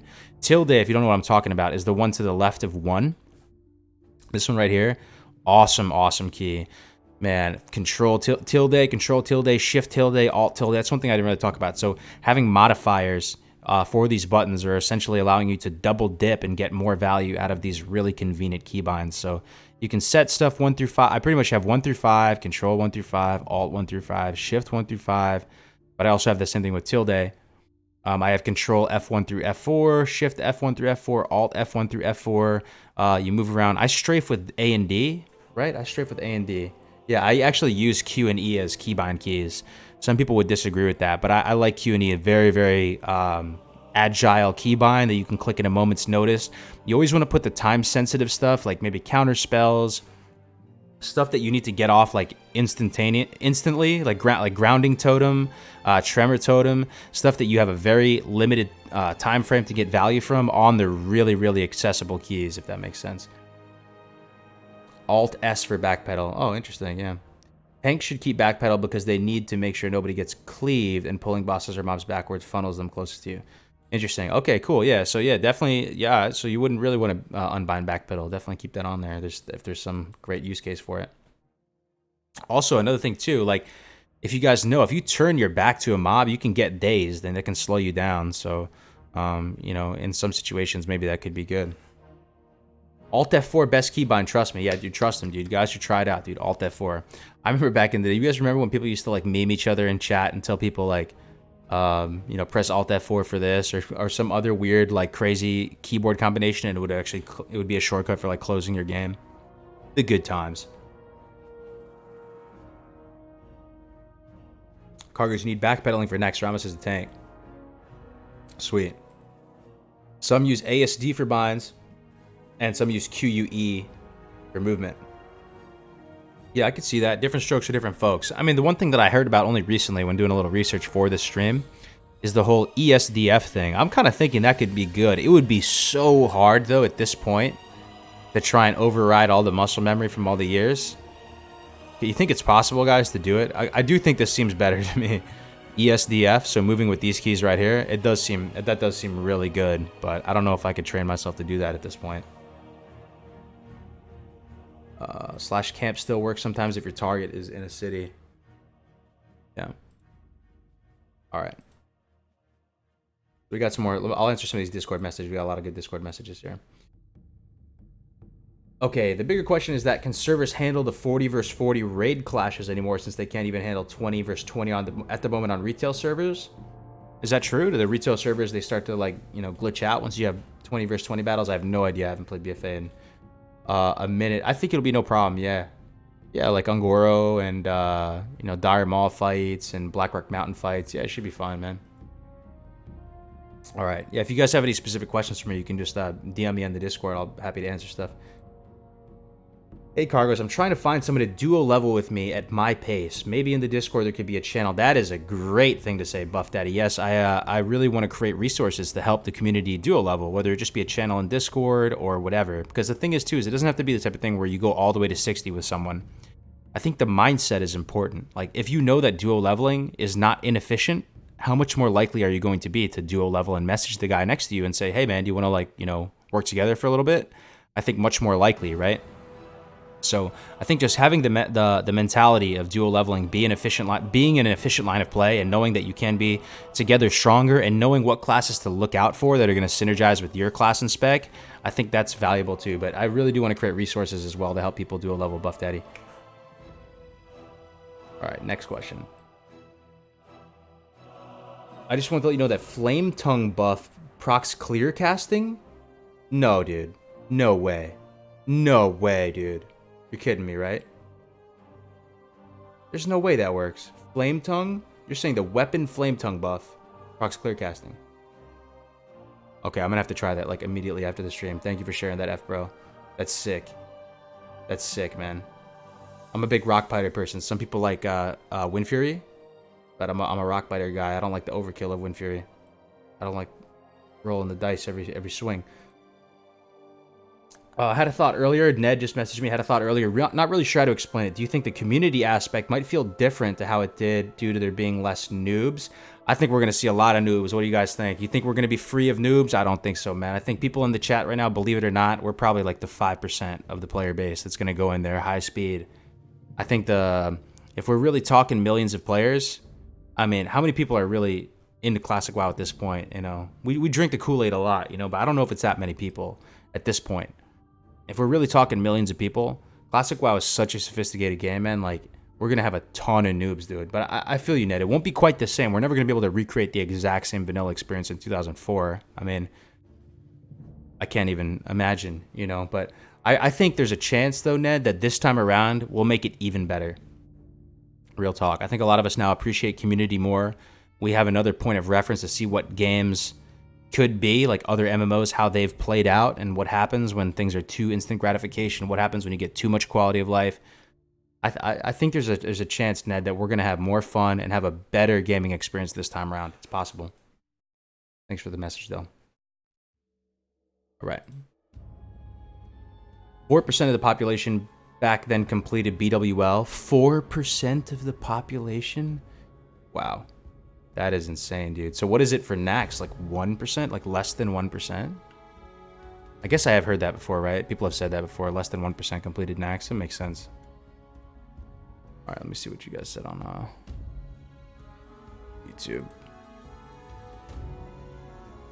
Flametongue proc and clearcast might be right. Paladin Seal of Righteousness supposedly counts as an extra attack.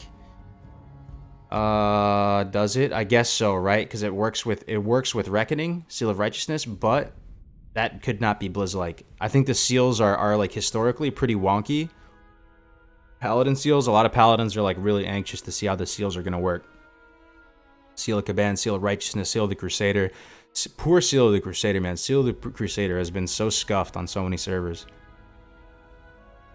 Kargoz, hello. Do you prefer Orc, Warlock, or Undead? I prefer Orc. Orc is my preferred race. I love Orcs, man. I love Orcs, bro. Like, even if they're casters, like, they kind of still look kind of jacked. They kind of look, I don't know. I like the bigger models like that. 4% is pretty high if you consider that most people didn't even reach 60. I guess, yeah. I mean, that's crazy, though. I mean, Nax was 0.01%? Holy moly, dude. It's less than 1%, all right. It is way less than 1%. That is crazy. That's insane, dude. That's insane. 5K people completed Nax. Damn, dude. That if you completed Nax, anybody complete Nax in vanilla, you're a freaking legend, guys. If you completed Nax during OG vanilla, I can't even imagine. And imagine that some of the people that did it back then were like teenagers, you know what I mean? Like, they still had teenage angst, dude. Their balls were still dropping. They were still going to the senior prom, like, and they're out there killing big KT and Nax, dude. That's crazy. That's crazy, dude. Only 23 US guilds cleared it, dude. That is badass, man. That is badass. Ed McFarland, I cleared Nax and got rank 14 vanilla, dude. That's it, man. You did it. That's crazy. That's crazy. Kargoz, how did you get your 100 to 60 in 5 days? Was it pure grinding? So the fastest I ever got to 60 was like 5 days and change. It was like 5 days, 6 hours or something like that. And it's a combination of both. But my strength when it comes to leveling, where I feel like I do better than a lot of people who are also trying to like speed level, was in the past being able to just grind for extended periods of time, because I wouldn't know exactly what to do, and I'd be so scared of dipping below a certain XP per hour that I would just like really focus and grind and just completely like robot it out as a hunter. I wouldn't even loot stuff. I would just fill my bags with arrows. I would go out there. I would just go to the Nagas in Ajara, or go to the Nagas in Feralis or whatever, and I would just grind there for levels and levels. But it's always going to be some kind of a combination between questing and grinding, and questing is definitely more valuable if you know where the quests are at and how to complete them efficiently, right? I mean, it's simple logic. Any arena gear we can use for full endgame raids? Nah, no arena, man. No arena in Classic, bro. Hey, Kargoz, in terms of gearing, is it easier going Hunter or Warlock? It's Warlock for sure. Warlock, right? I mean, right, guys? Warlock is easier. Pre-Bis. The quality of life on Warlock is insane. The rotation is simple. Curse of Elements, Shadow Bolt, pop Demonic Runes, Life Tap, live the good life. Eat Doritos with your other hand. Watch Game of Thrones. Hunter, much more proactive playstyle. Some people like that, though, so they don't fall asleep in raids. At this point, I just want super quality of life. I'd rather focus my attention. Instead of having to, like, worry about misplaying on the rotation, I'd rather focus it on other stuff, just other situational awareness. There's other things you can apply your, like, consciousness to. Also, the pre-bis, you know, you're crafting that Shadow Weave set or whatever, or just buying it, and it's good for a long time. And you get the freaking Bloodvine set. Like, hunters are competing for the most competitive pre-bis with rogues and warriors and trying to get the Dalrens and all that. Freaking nightmare, man. Hunter pretty simple as well. I mean, I don't know, relative to what, though? I think Hunter is one of the more complicated ones, man, especially if you're dealing with your pet and you're doing everything you need to do. Freaking crazy, man. Weaving in Raptor Strikes. Warlock is, and the good thing about Warlock, I'd say, is that, I mean, they're like a fine red wine, man. They appreciate, they get better. They're parsing higher and higher the deeper you go into vanilla. Whereas Hunters kind of have the inverse. Not to say I'm not trying to, you know, shit on Hunters at all. I love Hunters, man. I'll always be like a Hunter at heart, but it's just different, you know. And type of thing where like Warlock accomplishes everything I want to accomplish in the game, and it sounds like the good life. But would I truly really love it as much as playing a Hunter? You know, with all things considered, I don't know. I feel a little disingenuous playing one. I can't wait to see a bunch of players in miscolored leveling gear. Oh, that's funny, man. I want to transition to another slide. We have a bunch of slides here, as you can see. We're just kind of just picking and choosing. One thing that's kind of interesting about vanilla, since I do like to keep the theme on like leveling and launch prep, where is it? Not this. Okay. Yeah, here we go. The white leveling weapons of Classic World of Warcraft. And it's not only just these ones. These are just a few. I just wanted some pictures on the slide. But some of these early vendor weapons, I've come full circle on this as well. It's funny how vanilla WoW makes you come full circle on stuff. For the longest time, you'd think, you know, no point to buy these. You're going to quickly replace them. But if you're really going for speed, if you're really trying to go ahead of the pack, this is a really good investment. A couple silver gets you a weapon with some higher, you know, some higher damage output, especially on Hunter, especially like with Hunter, man. Like your whole gameplay is trying to reach that critical amount of damage where you can stutter step and shoot stuff, and then when they get to you, you just want to finish them off with the Raptor Strike. So, you know, you're really just trying to do whatever possible to get to level 10 and get that pet online.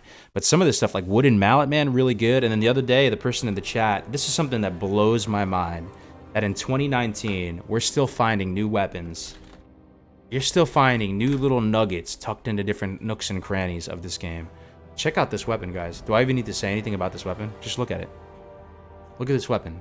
If you know about hunters and weapon progression, look at what level it requires. Look at its crazily, like, bizarre damage range. Look at its weapon speed. Look at this weapon, guys. The white weapons are nasty. Some of them, dude. That tooltip is wrong. You're talking about this one? That apparently was buffed in 110, man. So on Northdale, it's not good. You're not at 110 yet. Or 111. I think it's 111 it got buffed. So it's not like this on Voldemort yet, but if we're getting the final form of the weapons, this should be like this on launch. Yeah, I feel you happy. You're checking it right now because you're checking it on Voldemort, right? But it gets updated. Like, I think at the same time where the wands get all rehauled, this one gets rehauled as well. Yeah. Beta confirmed. Yo, you're kidding me, right? Yo, don't troll me like that, bro. No, dude, don't troll me like that, dude. What, dude? What, dude? What? No, you're trolling me, right? Mr. GM Twitter. You're saying check Mr. GM. I know Mr. GM, dude. He's a friend of the channel. Let me see this. WoW Classic Beta just went up on the Blizzard CDN. What the fuck, dude? Hold on, dude. Hold on, what? Hold on, what, dude? What is going on? Nah, don't troll me, dude. This is some kind of like... Let me see this, dude. What? WoW Classic... Can you guys see this on stream? Is this a troll, boys? Is this a troll? You guys are trolling, right? Law fake, right? WoW Classic Beta just went up on the Blizzard CDN. TL Beta confirmed it's hopefully coming pretty soon.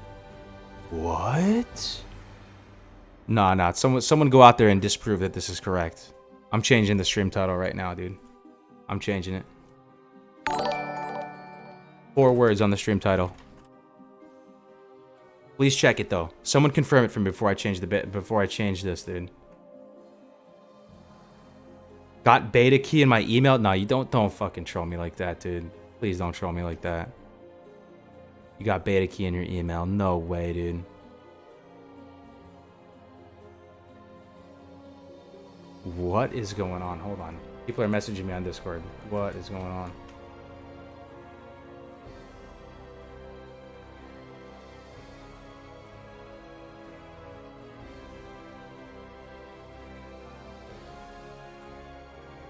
You got one? Don't fucking troll me, dude.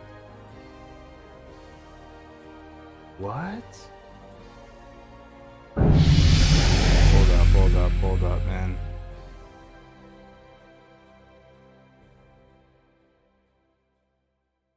Hold on, I'm kind of speechless right now. I don't know what to say. Somehow Big Blabbermouth, your boy here, is a little bit speechless right now. You tell him we have a fucking beta, dude, confirmed? Hold on, let me check my email, dude.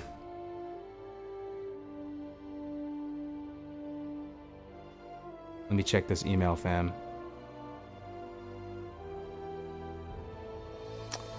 Nope, no BattleNet right now. Someone screenshot the beta invite. If you got a beta invite right now, screenshot that beta invite and send me, like, just blur out whatever is important, whatever is sensitive, and send that to me, man. Please do it right now if you can.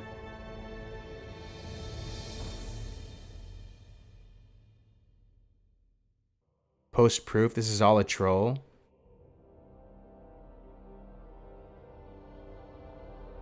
There's no invites, dude. Nah, you guys are fucking trolling me, man.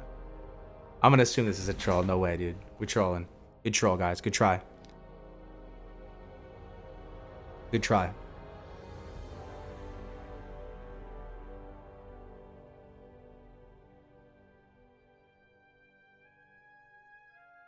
Good try. What is this, dude? WoW Classic Beta just went up on the Blizzard CDN. There's some big brains there's some big brains in here, right? Someone with a big brain, please like go investigate this right now. Kargoz just checked Blizzard's site. Okay, let me check out Blizzard's site. You guys must be trolling me, man. I'm checking right now.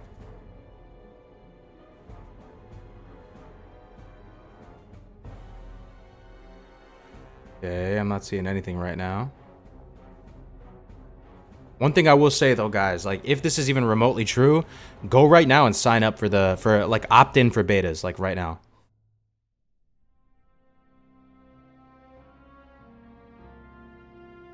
Okay, someone linked me something. Okay, we're gonna go over this in chat. Okay.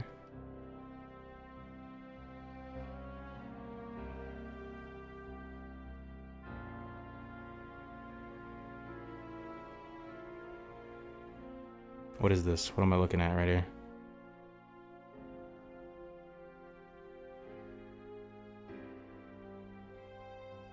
This site was made to archive all the cask builds of a specific set of Blizzard applications that are available on their CDN. Dude, someone make sense of this for me right now, dude.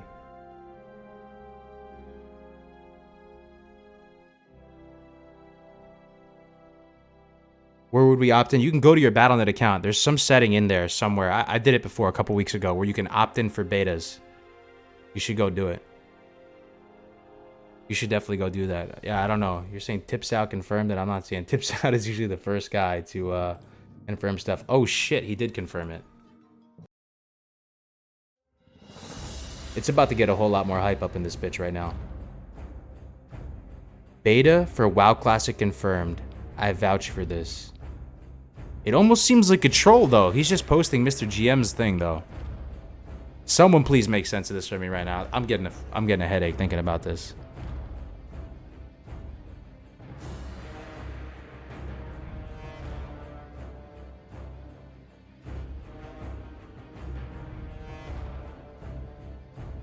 It's their database build-outs. Right under demo. We're flying, boys. He didn't confirm, he vouched. It's happening. I legit knew you streamed and went here to type it first. Beta is confirmed. Nothing is happening, calm, dude. Your boy Kargoz is gonna start getting heart palpitations if somebody, please someone just confirm this for me.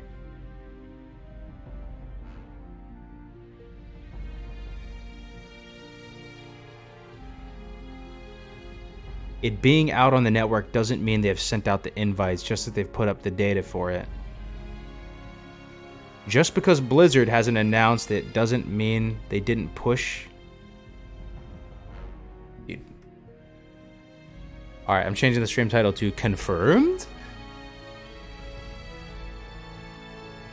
Just because Blizzard hasn't announced it doesn't mean they didn't push the CDN beforehand. Release announcement is probably this week.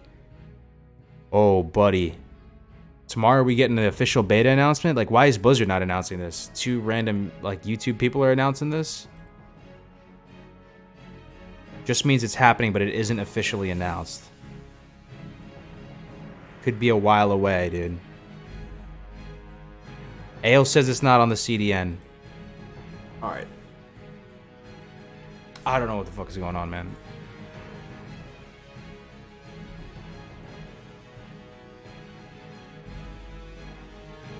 It's a troll. Okay, L's saying it's a troll. I trust Ale. It's a troll. We're changing the stream back, dude. It's a troll.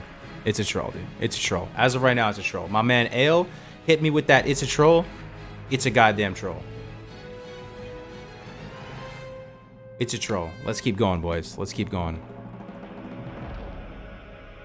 What a troll, dude. That's one hell of a troll. Oh my god, dude. Giving your man heart palpitations over here. Dude, this is a sensitive topic, man. You can kill people with this kind of troll. Holy moly. With that said, let's take a lesson from this. Go to Battle.net right now. Log into your account and opt in for beta invite. Because this shit could drop. Like, this is practice for the real thing, I guess. We're gonna get this beta drop or something like here. Want me to hop on and explain? Yes, Ale, could you please do that? I'm a bit flustered. Yes, please, Ale. Hop in the Discord, Ale. Let's bring Big Ale into the house, dude. Our resident stream developer, full Naxclear developer and awesome person. Holy moly, man. Hop into like one of the voice channels, Ale. I'll pull you in here. I'll meet you in the situation room.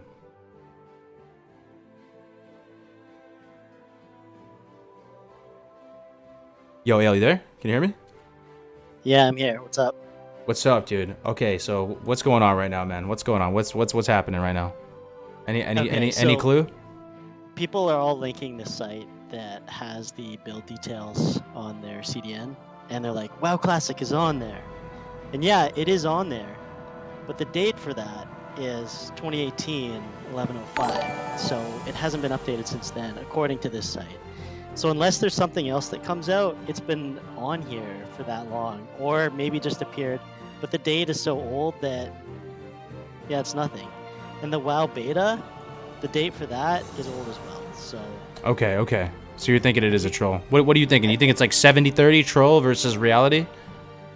I mean, it could be true, but from what people are linking, I don't think that's any definitive proof. This is the site, guys. This is this bnet.marlum.in. I'll put it in the chat, I guess, so you guys can see it. Go make sense of this, boys. It's bnet.marlum.in right here. Fake hype, dude. Oh, yo, it was about to be a medical emergency up in here, dude. Oh, okay. That's good. So like maybe 70-30, you thinking 70% troll? I mean, if they're using this site and I'm reading it correctly, I think it's 100% troll. I don't see any proof on here that there's anything. There's WoW beta listed, there's WoW Classic listed, and it has the dates on the right, and they're all old. So Okay. All right, that's good enough for I'm me. not seeing it. I'm not seeing it. Someone give us better proof. Give us better proof. I'm changing the stream title to Classic WoW Beta not confirmed, dude. How about that? Just because like there's a lot of craziness going on. Classic WoW Beta not confirmed for now because this doesn't seem like confirmation. If Big B didn't put it out, there's doubt. Maybe there's something going on. Maybe there's some other shit going on. But like according to this, what they've linked, I'm not. Okay. Yeah, that's good enough for me, man. You gotta scroll down to the builds in DB and look at the dates on that. Oh, 25 builds in DB. I don't know if the stream can see this. Let me zoom out a little bit. Okay, 25 builds in DB. 825. Okay. And you're saying that this build over here on the right is 416? Wait, isn't that like yesterday? Yeah, but that's something different. Right? Oh, patch 8.2. Okay. Yeah, that's their current one, 8.1. Go all the way down. You're looking for something like, I guess people are saying beta or classic. All those are really old. Classic. WoW Classic, right here. What is this? This is 2.8. Okay, Classic. 11.5. Right, and that's 11.5.18. That was BlizzCon, right? There hasn't been anything updated, as far as I can tell. I mean, these look like I'm familiar with reading this kind of things with the builds and stuff, so it looks similar to the stuff I use, and Okay. it doesn't look like there's anything updated, so unless I'm looking in the wrong spot. But looking here, I don't. Okay, that's good enough for me. Unless Blizzard puts it out themselves, it's not confirmed as far as I'm concerned, man. This is like troll, dude. I don't know why people are doing coordinated troll strikes. I don't know why this is happening. But yeah, you're right, dude. This man said it the best. He said, guys, I flatlined like 7 times. Stop that shit. I'm right there with you, man. This is crazy. With that said, though, Ale, do you think we're gonna get a beta? I don't know. I would really like one, but time is of the essence here. They're gonna have to get it out soon if it's good. Right? Yeah, I don't know, man. I would assume Blizzard is not gonna. I hope they drop it in a higher quality way than that. I hope they put it out as official blue post and they give a lot of information about the beta. Yes. Okay. All right, man. Well, thank you for sharing that, bro. I appreciate it, Ale. Ale is the go-to trusted resource right here. Beta not confirmed. Back to our scheduled programming, ladies and gentlemen. Holy moly. All right. Thanks, man. Good luck. Hey, no, thank you, bro. Thank you, Ale. Take it easy, man. Talk to you later. Peace. All right, back to our scheduled programming. If I get the blood pressure down a little bit, we're good. No beta confirmed. Big B didn't put it out. There's doubt. Anyway, how do you follow up that kind of news, man? Anyway, white leveling. The white leveling weapons are good. There's some that are really good.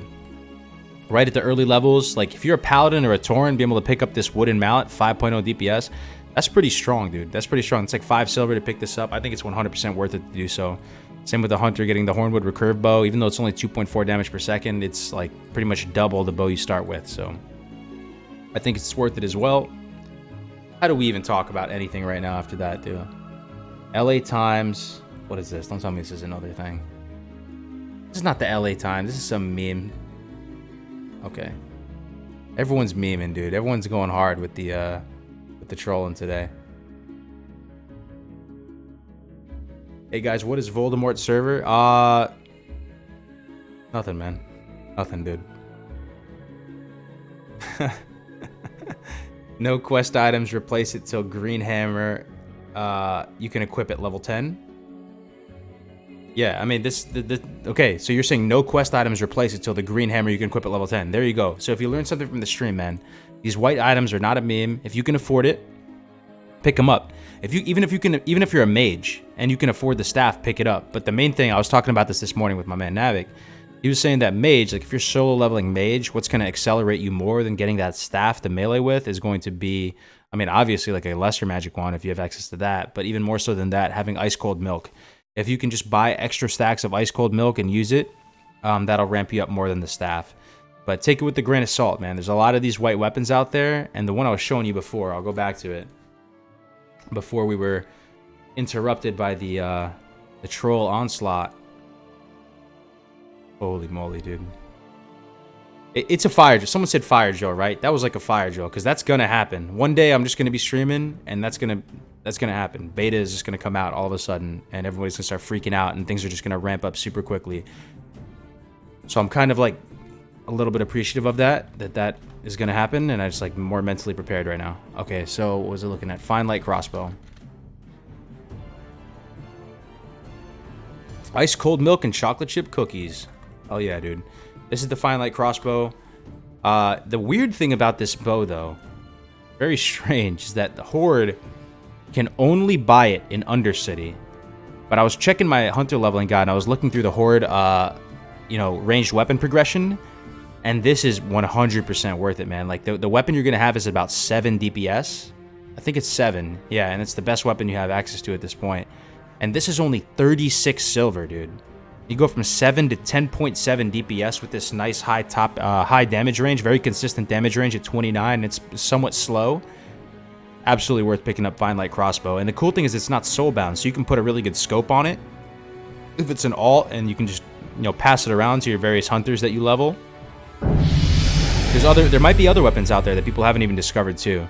But don't think just because a weapon is white, it's a total meme. It could still be good. Evaluate, think. Just think and see if it's going to be good for you.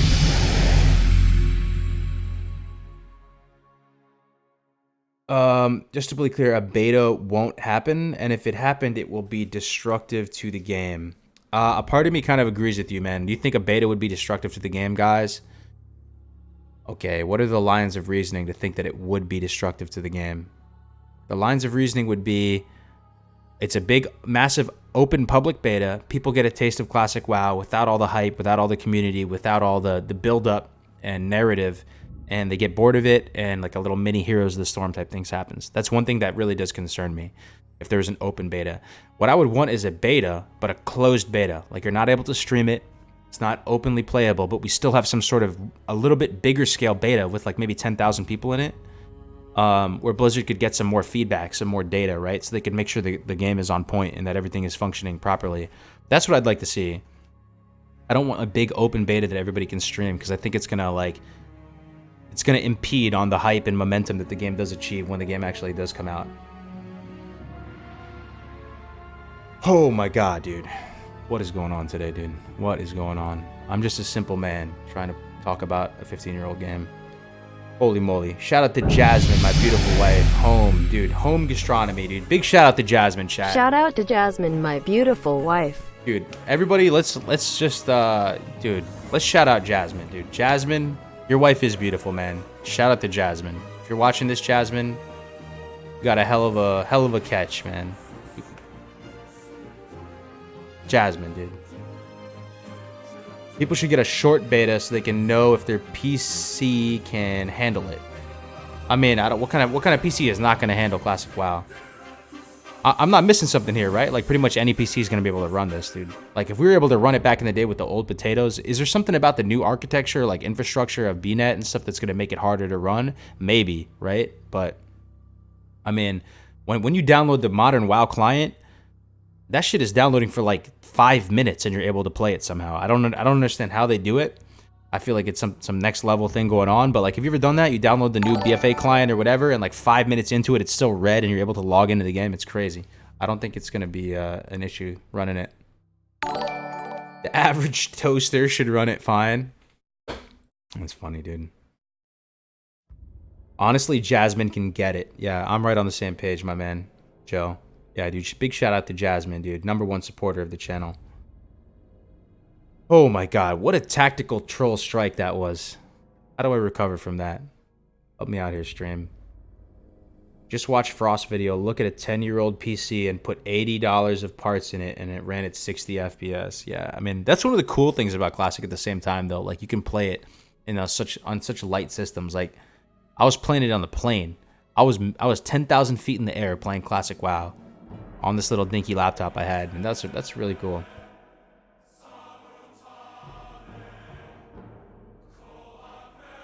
Pounded beer, I might have to, dude. I'm running out of brewskis though. Holy moly.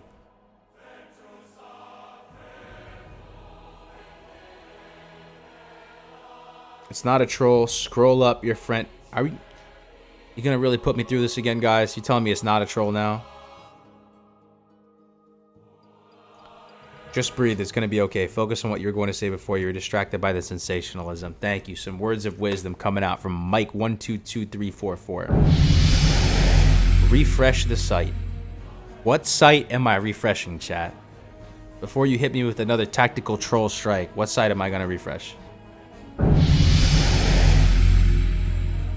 I'm not falling for it. You say I'm falling for it. I'm not falling for anything this time.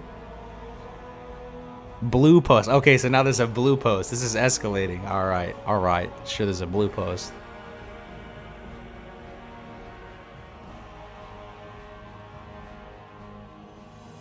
Reset the Blizzard site. All right, I will reset the Blizzard site. Let's go to the Blizzard site. Blizzard.com. Let's type in World of Warcraft. Let's explore some World of Warcraft BFA 8.2. Nope, nothing, man.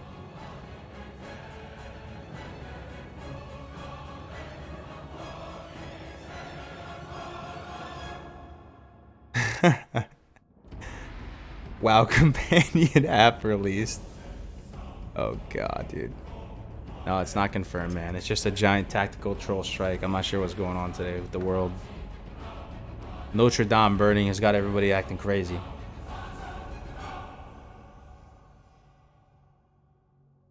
The amount of sources you check before posting information tips out retweeted. Kargoz looked at multiple sources before changing it. I don't know how else to value that.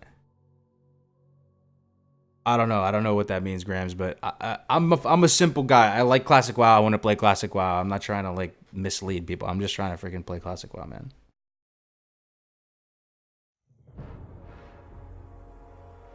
Alt F4 to confirm the beta, dude. Right on. Absolutely. All right, let's move on to the next slide. Let's keep going. We're going to push through, boys. We're going to push through. We're going to push through the trolls. We can talk about shortcuts, 5-man dungeon comps. I like talking about dungeon comps. Oh, can we talk about add-ons real quick? Add-ons is a quick thing to talk about, easy to talk about. So as far as leveling add-ons, let's talk about the context of leveling. That's what we're all going to be doing for quite... Oh my god, dude. Ale is messaging me now. All right, man. I've been linked to new source. We've been linked to new source. Ale's in the stream room again. What source have we been linked to, Ale? There's a different page with a monitor, and it has a timestamp from yesterday. Okay, from But it's that not. BNet site. Yeah, from that site, but it's not on the main page. It hasn't been updated there, but it's on a different monitor.php. What is this? What page. is your big brain tell you? What is this Marlam site? Is this actually like a BNet site? I might die on stream, chat. I might die. This my heart. This is a site my heart that can't take it. looks Okay.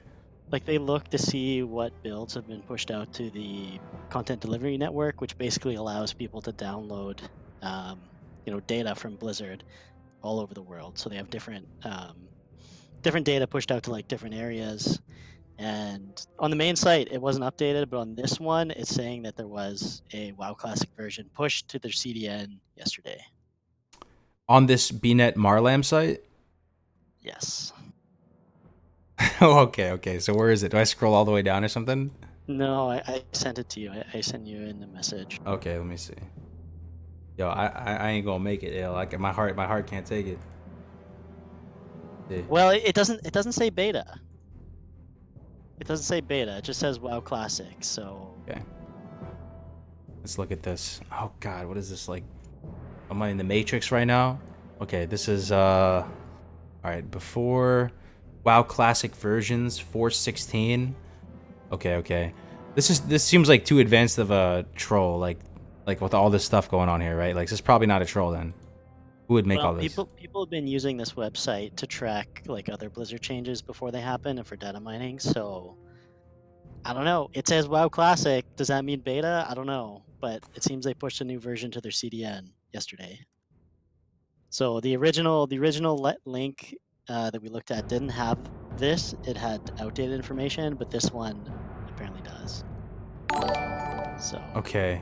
take that for what you will. So wait, okay. But what is this other stuff? WoW event versions, like there's this other stuff below it. Is that nothing? WoW beta versions. What is that? Yo, my heart can't take this, bro. My heart can't take this.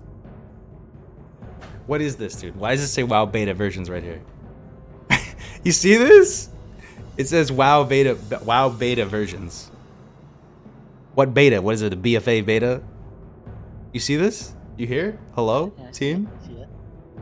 Team? Time to update that title again? Oh God, we're gonna take out one word. We're gonna take out not confirmed. Then I'll type in maybe. Alright. There we go, with the fucking Omega clickbait title, dude. What is going on, dude? You see this WoW beta versions? What other beta they're gonna have? There's some new BFA like raid or something. 4.16 WoW beta versions. Something's happening, boys. If people have been using this site to track stuff for like months, and this is not some tactical troll, like something's happening. I see WoW. I'm a simple man. I see WoW Classic. I scroll down a little bit. I see WoW Beta. Somebody figure this out, man. Control F and look for Classic. Yeah, this is Classic right here. Look. Classic versions right here. US CDN config. What it says, man. The beta versions might be for the PTR. Blue post tomorrow. There's probably going to be a blue post tomorrow. I feel like just this hype right now on all the streams and all this like craziness, there's going to be some blue post tomorrow. There has to be. Kargoz, do you need subscription for the beta? I have no idea, but I would be safe and I would just have a subscription, Maddock, if you were trying to play. And you should opt in. Anybody watching right now should go to the WoW site and opt in. We already established that there were old betas on the site. Bald coworker. I'm not sure what I mean, but you're talking about the demo or something. God, I wish I was a developer right now so I could understand this. Okay, bald coworker says there's absolutely nothing anywhere indicating WoW Classic Beta. For fuck's sake, man, you're on the wrong page. Well, no, that he's right. There's nothing that indicates that it's a beta. What about this thing that says beta right here? WoW Beta version. It doesn't say WoW Classic, does it? That could be something else. There's WoW Classic and then there's beta. There's two separate things there. Is there a beta for BFA or something? I mean, it's already out. I don't know. Maybe.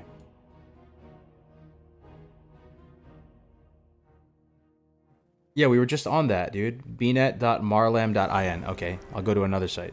bnet.marlam.in. Okay.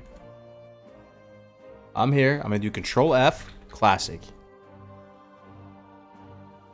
Okay. Classic beta. Okay, what is this, Ale? You see this? Let me see if I can zoom in on this. You see this, Ale? bnet.marlam.in. It says WoW Classic Beta. It goes WoW Event 1, WoW Event 2, WoW Event 3, WoW Demo, WoW Classic Beta.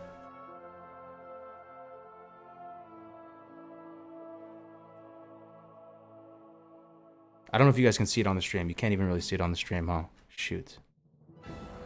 If you Yeah, go... no, I see it, but there's no build for that yet, right?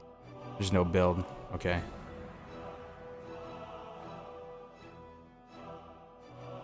DFA has a PTR realm like all the time. Pretty sure that's what the WoW beta means. Okay. Okay. Highlight the version string and Control F, and it will show you that the WoW Classic versions are the same as the WoW beta versions. Okay. And you will see that the Classic WoW... That the Classic WoW is the beta that is talking about on the previous page. Does that make sense to you, Ale? You want me to highlight the version string? Okay. This is the version string. I'm assuming there's no other values here. 1.13.0.28377. They put up the endpoint for the download, which is what the site has picked up. This indicates that they will be pushing it. He's starting to believe. I'm starting to believe, but I don't know if my heart can take it with all this freaking wishy-washiness. Is there news? Irish, apparently there like kinda is a beta announcement. There's kinda not. They're getting ready to push a beta announcement. Could be a gigantic tactical troll. And why was updated 30 minutes ago? Check PM on Discord. Okay, let me check the PM on Discord.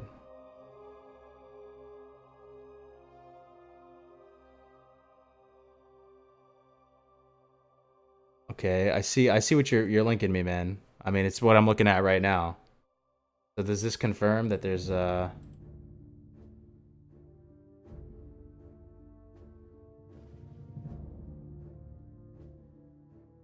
dude, I'm getting spammed right now by people with... I wish I was like you, man. I wish I could understand this stuff, Phil. Holy moly. Oh man, this looks like a lot of smoke right now. A lot of smoke, false flag. Oh God, make the pain stop, boys. You know, where there's smoke, there's fire. I don't know. Oh man. I mean, so you're saying though that this site has been used before. So the fact that this has been used as a legitimate source in the past months for tracking CDN data or whatever patches. People use this for retail, yeah. Okay, they do. So the fact that this has been an established resource, and now that they have classic beta on here, to me that kind of it points that there is going to be a beta. But what kind of beta? True, but there's certainly some sort of beta in some sense. I mean, they put the words WoW Classic and beta on here. How do they expect people not to freak out? Right, dude? Oh my God. Yeah, so this is like essentially kind of like data mined information, right? Like they haven't made... They need to make it available so people can download it. Is this the type of thing, Ale, that they would do right before that they made a big announcement? Like, is it likely that tomorrow we get some crazy announcement? Like, Well, it depends what they're going to do with it, right? Like, if they put it on here but they didn't tell people, maybe they want it to be... Maybe it's private right now. Okay. Check your Discord Wowhead article about the beta. My heart can't take it. My heart can't take it. Message me, Infra. DM me, Infra. I'll check it out. I'll put it up on stream. Beta invites tomorrow. Beta tomorrow. I'm gonna pass out on stream right now.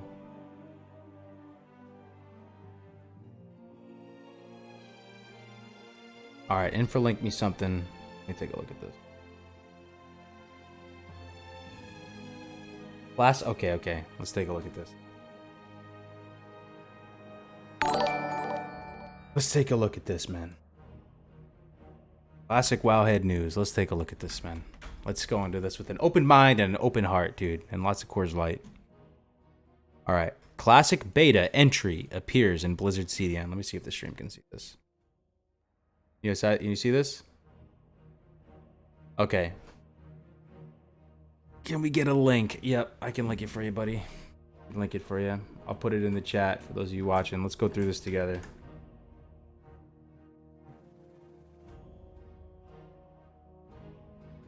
All right, let's go through this together. It's like, we'll go through all 2 sentences of it together. Classic, posted 1 minute ago by Angeloon. A new entry appeared in Blizzard's CDN WoW Classic Beta. So this is official Blizzard CDN, I guess. Okay. This edition likely indicates that we might see some Classic Beta action in the following weeks. I like it. I like how simple he says it. He's not saying tomorrow. He's not saying we're going to get beta confirmed. He's saying we might see it in the following weeks. My heart can deal with this information. Recently, we've had a similar situation where patch 8.2 PTR hit the vendor CDN about 2 weeks before hitting PTR. Are you excited about Classic Beta? Yes. What are you looking forward to? What are you looking forward to during it? Okay, that's a typo. Let us know in the comments. Okay, I like this. I like this. That makes sense, right? I was expecting something in the next couple weeks, so we could get some kind of beta announcement in the next couple weeks. I'm gonna take it at that. That's my take on this. All right. Is walking while drinking eating Blizz-like with the ticks, you're saying? I don't know, Aaron. That is some try-hard shit. Like, if you're trying to dump water, right? You can drink, take a tick, and then run between ticks. That's some try-hard shit. That's as neckbeard as it gets, but it might be, I'm not sure if that's Blizz-like or not. How is that a typo? Because look at it. Are you excited about Classic Beta? What are you looking forward to during it? This is a typo. What are you looking forward to during it? This is like saying a GitHub entry means a beta is coming out. Yeah. But I mean, that's apparently the official, you know, Blizzard CDN, according to a bunch of people. They've been using it for months as a resource, so. Right. But what that guy's saying is true. It's like, until they have a build or there's an announcement, you don't really know. Like, this doesn't mean it's a public beta. It doesn't mean it's really anything. It just means they've put stuff up there for people to download from wherever. Until there's like a build made or there's an announcement, it really doesn't mean anything, right? I see. So you just take it with a grain of salt, right? It is action. It is action, right? There's something happening. Okay, something's happening. Okay, yeah, it's not a typo. I was reading it incorrectly. Gotcha. Yeah, it's awkward wording. I got you. What are you looking forward to during it? Yep, I got you. This is not just the 8.2 beta info you're looking at. It is not called beta on today's timestamp. It is a build version, for God's sake. I am an IT professional. Oh, God. I figured there's a bunch of IT professionals in here that can make sense of this nonsense, man. I mean, this is exciting, right? It seems like there's a beta. Okay? The word beta is appearing. That's answering a big question we've been talking about for weeks and weeks. Is there going to be a beta? Now, I knew this was going to come to a head at some point, right? I knew this was going to come to a head, but I'm really, really sensitive towards how it goes down, man. Like, I hope the beta doesn't kill some of the hype. I hope it's a closed beta. What do you guys hope? You guys hope it's a closed beta? Do you want it open? Anybody and their mama can stream it. Everybody can play it. Open beta. Do you want invite only? I'm worried about getting an invite, man. I got your boy here got copyright striked a little while ago. I don't know if they, even like me. So, Blizzard email coming. Yeah, sign up for that beta, guys. Go to their site and opt in for beta access. That's what I would do if I were you. I did mine a couple weeks ago. All right, I'm gonna bounce out again. Okay, man. See ya, dude. Thank you. Heart attack again. All right. Well, I think we figured it out, right? It seems like there's going to be a beta at some point, which is big news. For somebody. Could be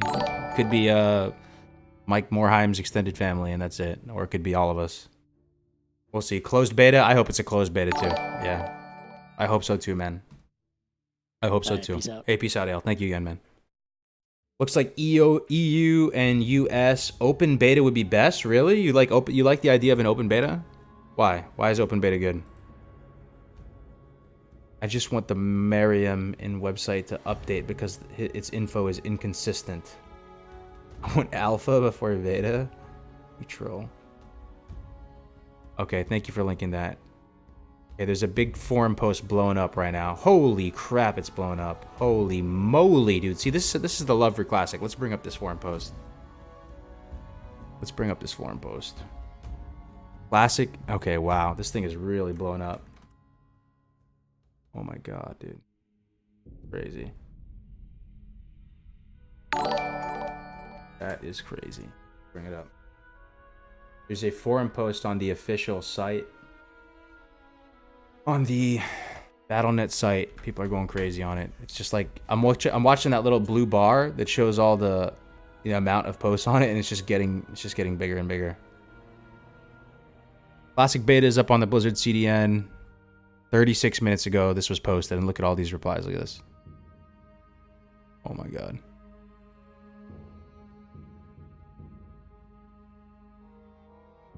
Do I look suspicious? I feel you, dude.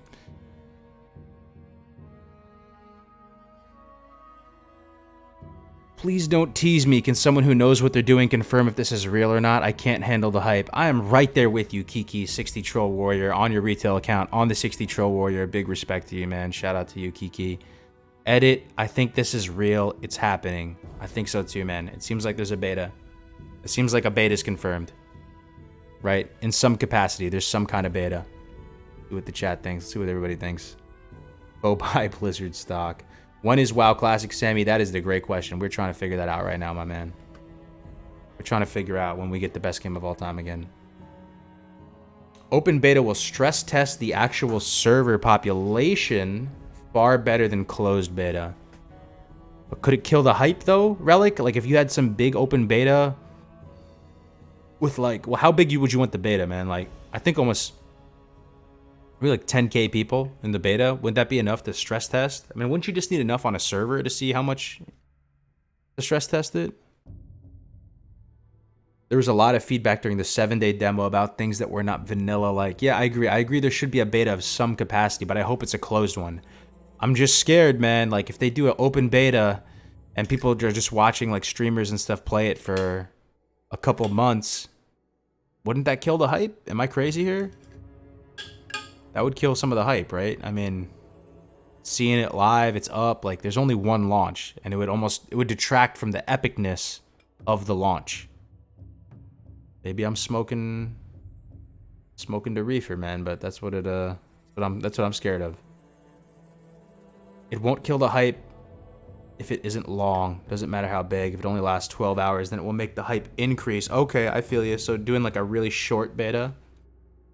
Maybe. I don't know if you could test enough in that time, though. I just hope that they don't have it streamable, man. Like, they just do a closed beta. They invite a bunch of people. Like, 10k people test it.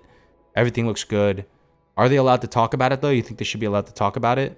Probably, right? I guess it wouldn't matter if they talk about it.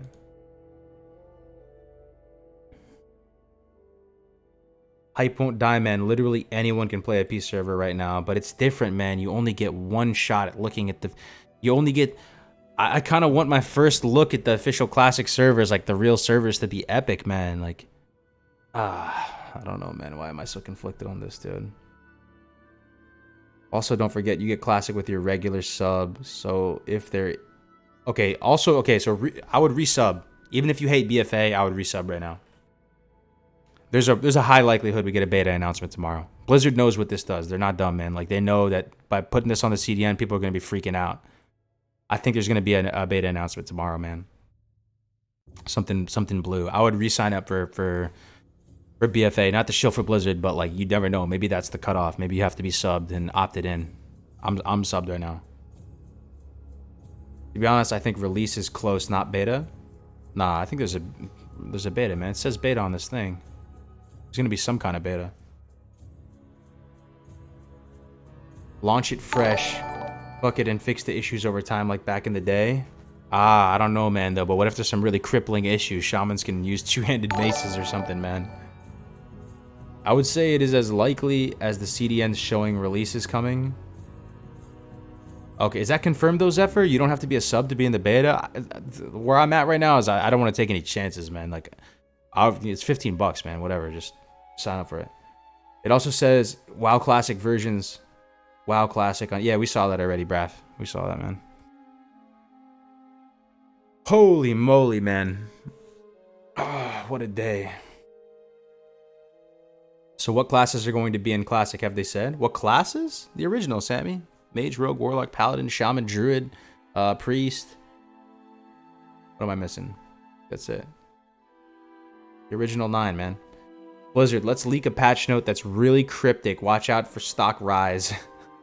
I don't know, man. I think Blizzard knows this is gonna debate a lot of people. I feel like if I was in Blizzard's position, I would make the announcement the next day. My spidey senses are telling me we're gonna get some kind of blue post tomorrow.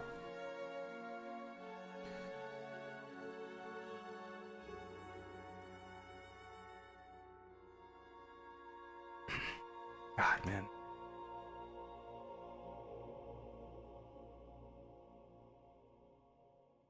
I didn't need to be subbed to be in the BFA beta. Okay. I mean, yeah, maybe if you want to take that chance, sure. I'm just thinking maybe like if I'm in Blizzard's position and you're thinking to yourself right now, who do I want in the beta? Am I going to have a non-sub or a subscribed person? I'd probably just choose the subscribed ones, right? So I would just personally sub and just in case and opt in for it. What do I see about the beta? Dude, everyone's trying to figure it out right now. It's a clown fiesta right now. There's a CDN thing, this thing, dude. This is where like people track development updates, and it says Classic WoW Beta on it. It's bdet.marlem.in. You can check it out yourself. It's this Classic Beta on here. Apparently, this has been a trusted resource for tracking BFA stuff and all types of WoW. All types of WoW patch updates and stuff like that. People have trusted this site in the past, and now it says WoW Classic Beta right at the top. Right at the top, man. I'll put it in here again. If you want to check it out, here's the site. Apparently, this is the official Blizzard CDN too, and it's been a trusted source for weeks and months.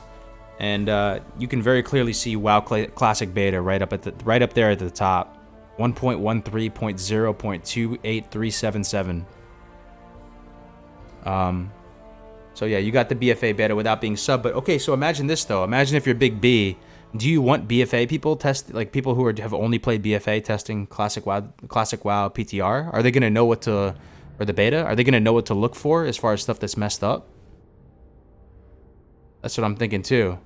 I don't know how Blizzard's gonna do it, but like the feedback would probably be overall less valuable from people that have never played Classic before. They started playing in Cataclysm or something and they're opted in for it. Blizzard would send beta to everyone. Target market of Classic WoW is also the old players, right? Only invite people sub for the last 15 years. That's honestly what I would do if I was Blizzard. I would go back and see how old the accounts have existed for. And based on that, if you only have so many slots in the beta, right, that makes sense. Just give people the invites who have been playing for a long time. I still play live WoW, and I'm going to play Classic. Probably will quit live though. That's what I'm talking about. Zephyr, welcome, dude. What's up, guys? I never played WoW before, but I want to get into an MMO. Do you think Classic WoW would be hard to get into? What do you guys think?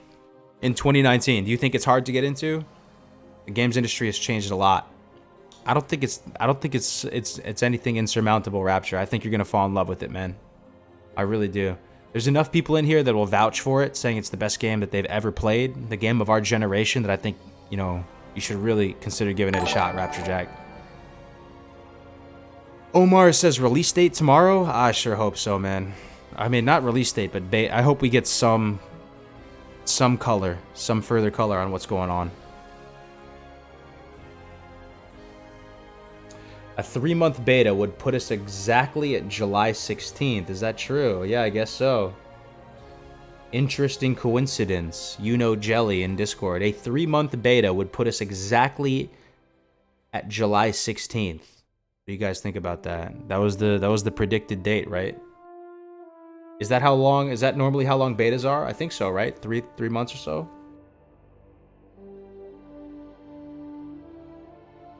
There's a beta? Yeah, it looks like there's going to be a beta, man. I feel, with each minute that's passing, I'm feeling a little bit more comfortable saying that. If this really is like a trusted Blizzard CDN thing. Holy moly, guys. What a time to be alive. 2-3 months, give or take. Let's read some of these comments. Let's see what people have to say here. Surely we're not alone in this craziness. Look at this, dude. My thoughts exactly. Look at that. Always Sunny. Good show. Apparently this is fake news. Please no, don't do this to me. It seems like a troll, but I hope to God you are right. It's a troll. It might be a troll. Man, dude. Pretty much everything we're going through together on a stream. The forum posts are reflecting that. Let's look at the most recent forum posts. Maybe people have like figured it out. I'm stocking up on 5-gallon buckets now. That's legendary. Oh man. Yeah, there's less people down here at the bottom saying it's a troll, man. This came out via data mining. Blizzard almost never comments on data mining. I'm personally prepared for a September launch. No reason to increase your possibility of being disappointed. That's a good way to live life, man. You set the you set your expectations low so you're never disappointed. I've never really lived my life that way, but I'd see that. 3 months is too long of a beta for Classic. A lot of the people would get burned out. That's what I'm saying, man. Okay, yeah, you're hitting the nail on the head. 3 months of an open beta where everybody can watch streamers play it and everyone play it. I think that would drastically kill the hype. Personally. Do you actually want the beta? A part of me does just want to play the real version again. Okay, Phillips, yeah, I hear what you're saying, man. What I would want personally in my own selfish little mind would be to be a closed beta. Even if I'm not invited to it, whatever, man. I'm cool with that. You know, have fun. Play, whoever gets invited, more power to you. All good. But I do want it to be closed because I think that will impact the hype of the game. Please, Blizzard, if you're listening, man, at least like, I don't know, man. I don't know if this is going to make any difference, but if it was closed, I think it would kind of assure a stronger hype, like momentum for the game when it does come out. I keep referencing this, but you guys remember when Heroes of the Storm was coming out and they did this like open beta for like a year and anybody could play it, and it was like when the game actually released, everybody had already kind of played it in some capacity. There wasn't this big like hype, for it, like, and it never really reached that critical mass on launch like that maybe they were hoping for. And this is a much smaller scenario, but imagine for the next 3 months straight, you're watching people stream this thing, and I don't know, man. 2-month beta, my ass, that is not gonna happen. Man. I don't care what kind of beta, I just want add-on developers to be in them so we can have important ones from the start. I don't know how I feel about that. You guys want add-ons? We've talked about this a couple times in the past. Do you guys want add-ons on launch? I think most people probably do. I think a lot of people probably say they don't, but then they get there and they're like, wow, I really miss my add-ons. I really honestly don't want add-ons though for a little bit. It wouldn't be forever, it would just be for like a week or two before they all figured it out. But I think it'd be cool to have a launch with no add-ons. I think no add-ons for like 2 weeks, that'd be sweet. You're gonna get them eventually, right? You're gonna get freaking weak auras and all this crazy stuff that's gonna help you so much. But for the first couple of weeks, what's the harm in that? Killing boars in Elwynn Forest with no add-ons? I'm glad we found this so the community can discuss it instead of them just dropping a beta. Yeah, we're talking it, man. At this point, this is like a support group. We're just talking about this. Maybe this very cryptic, like, little update on the site. Oh, man. Questy, please. That's the main one I'm worried about, though. I think it'd be cool to not have Questy on launch. Did anybody know? Was anybody there back in 2004? Was there add-ons available when real WoW launched? Like real OG retail classic WoW? Was there any add-ons developed for it? I'm assuming no, right? No one even knew what to develop at that point. So. Kargoz now says demo? What? Are they going to have to create new add-ons now? No one knows really for sure, man. Yes, but nobody knew about them. No, only ThoughtBot, and there were very few. That's what I'm saying. Blizzard can control that stuff, right? What if they just like made it they made it so you couldn't just cross over Legion or BFA add-ons or whatever just for a week or two, And then they said, okay, you know, have at it, and people go. It'd be cool, man. It'd be like an authentic launch experience to a certain extent. And for some people, that would help them kind of remember what it was like. What's the point of playing Classic? If you're just going to use add-ons, go play retail. I mean, some add-ons are kind of important, man, like when it comes to rating and stuff. But for the leveling experience, for a couple weeks, having it be a little bit harder, I mean, it could turn off a lot of the BFA people, right? Because they're so used to add-ons and quality of life. But on that sense, fuck it, man. Like, just no add-ons. Like, even if we do lose some of the BFA people, it's all good. I think it's probably for the betterment of the game if you had no add-ons for a couple weeks at least. No add-ons ever? Ooh, dude, there's a lot of people who disagree with that. Do you think it's a coincidence that a bunch of streamers went to Blizzard this week and somehow a few streamers knew before CDN showed the patch was up?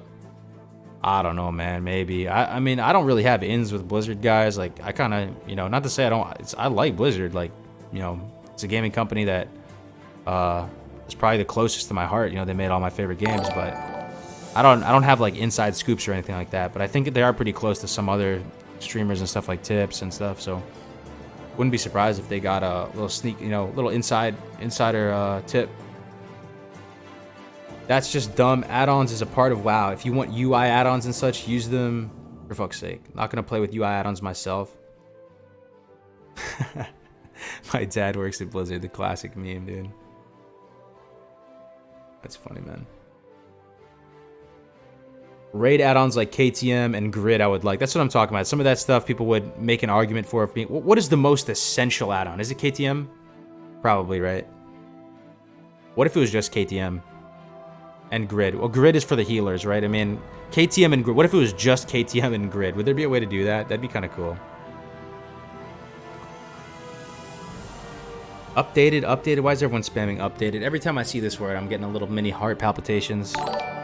Updated. Why is everyone spamming me with updated? My heart can't take it.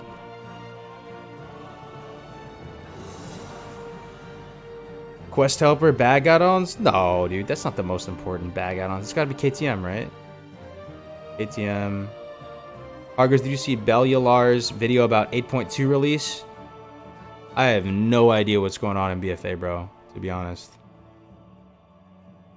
Can you send the link? The link to the CDN thing is this. This is the link to the CDN. I don't know how to really interpret this, but this is the thing that everyone is basing all this hype off of, this BNet Marlam thing. I'll put it in Twitch here. You're some IT professional and you can make sense of this, man. Please do. KTM or Omen? Yeah, I mean the fights in vanilla are balanced around threat, right? It's the number one factor for the most part. So probably KTM and Grid probably be all you need.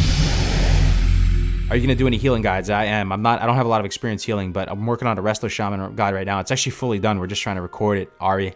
So that'll be out. It'll be in collaboration with Egregious and Navik, my friends. Yep. Like so I have this up. We can go back to the add-ons for a second. We've been talking about this all this hype, all this beta talk, man. Got us sidetracked here, but oh god. BFA on my screen. So I do have a slide for add-ons. These are, as far as leveling goes, these are IMO, the most important ones. I think any class, doesn't matter if you're playing melee or not, it's important to have swing timers. So you can not only track your own swings, but the enemy swings. I need cartographer, the stock map's nasty. Thanks for the $2, Duggar. Appreciate it, dude. So, yeah. Where is... Yeah, so swing timers. Even if you're not playing a melee class, man. I need cartographer face with Steam from Nose stock map nasty. Nice, man. Alright, so, yeah, swing timer would probably be the most important one to me. It would feel weird, even leveling a hunter or anything with no swing timer. That would kind of be the most disorienting to me as far as, like, actual combat is concerned. Other than a swing timer, the next thing would be an action bar add-on. Would be nice. I'd probably value an XP per hour tracker more than an action bar add-on, though. I can do the default UI. It's not too bad. But action bar, so you can have nice clean bars sorted to your liking. Swing timer. to track your swing and enemy swing. XP per hour tracker. Huge frame drop. Yeah, it's not my OBS, man. It's something on YouTube, I think, bro. The OBS is fine. 0 frames drop. Everything is good.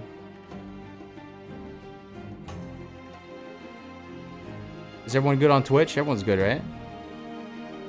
Your frame drops. Oh, laggy. Oh, it was a lag spike.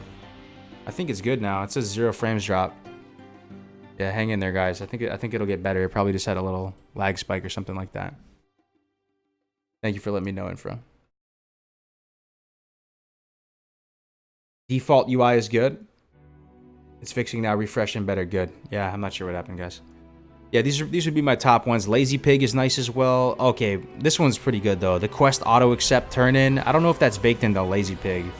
I think it's a separate one. It might be in Lazy Pig too though. But you know, if it's the type of thing where you hold down Shift, you right-click the quest giver, and you automatically accept the quest, and you can do the same thing with turning it in. That one does move the needle quite a bit. I enjoy that one.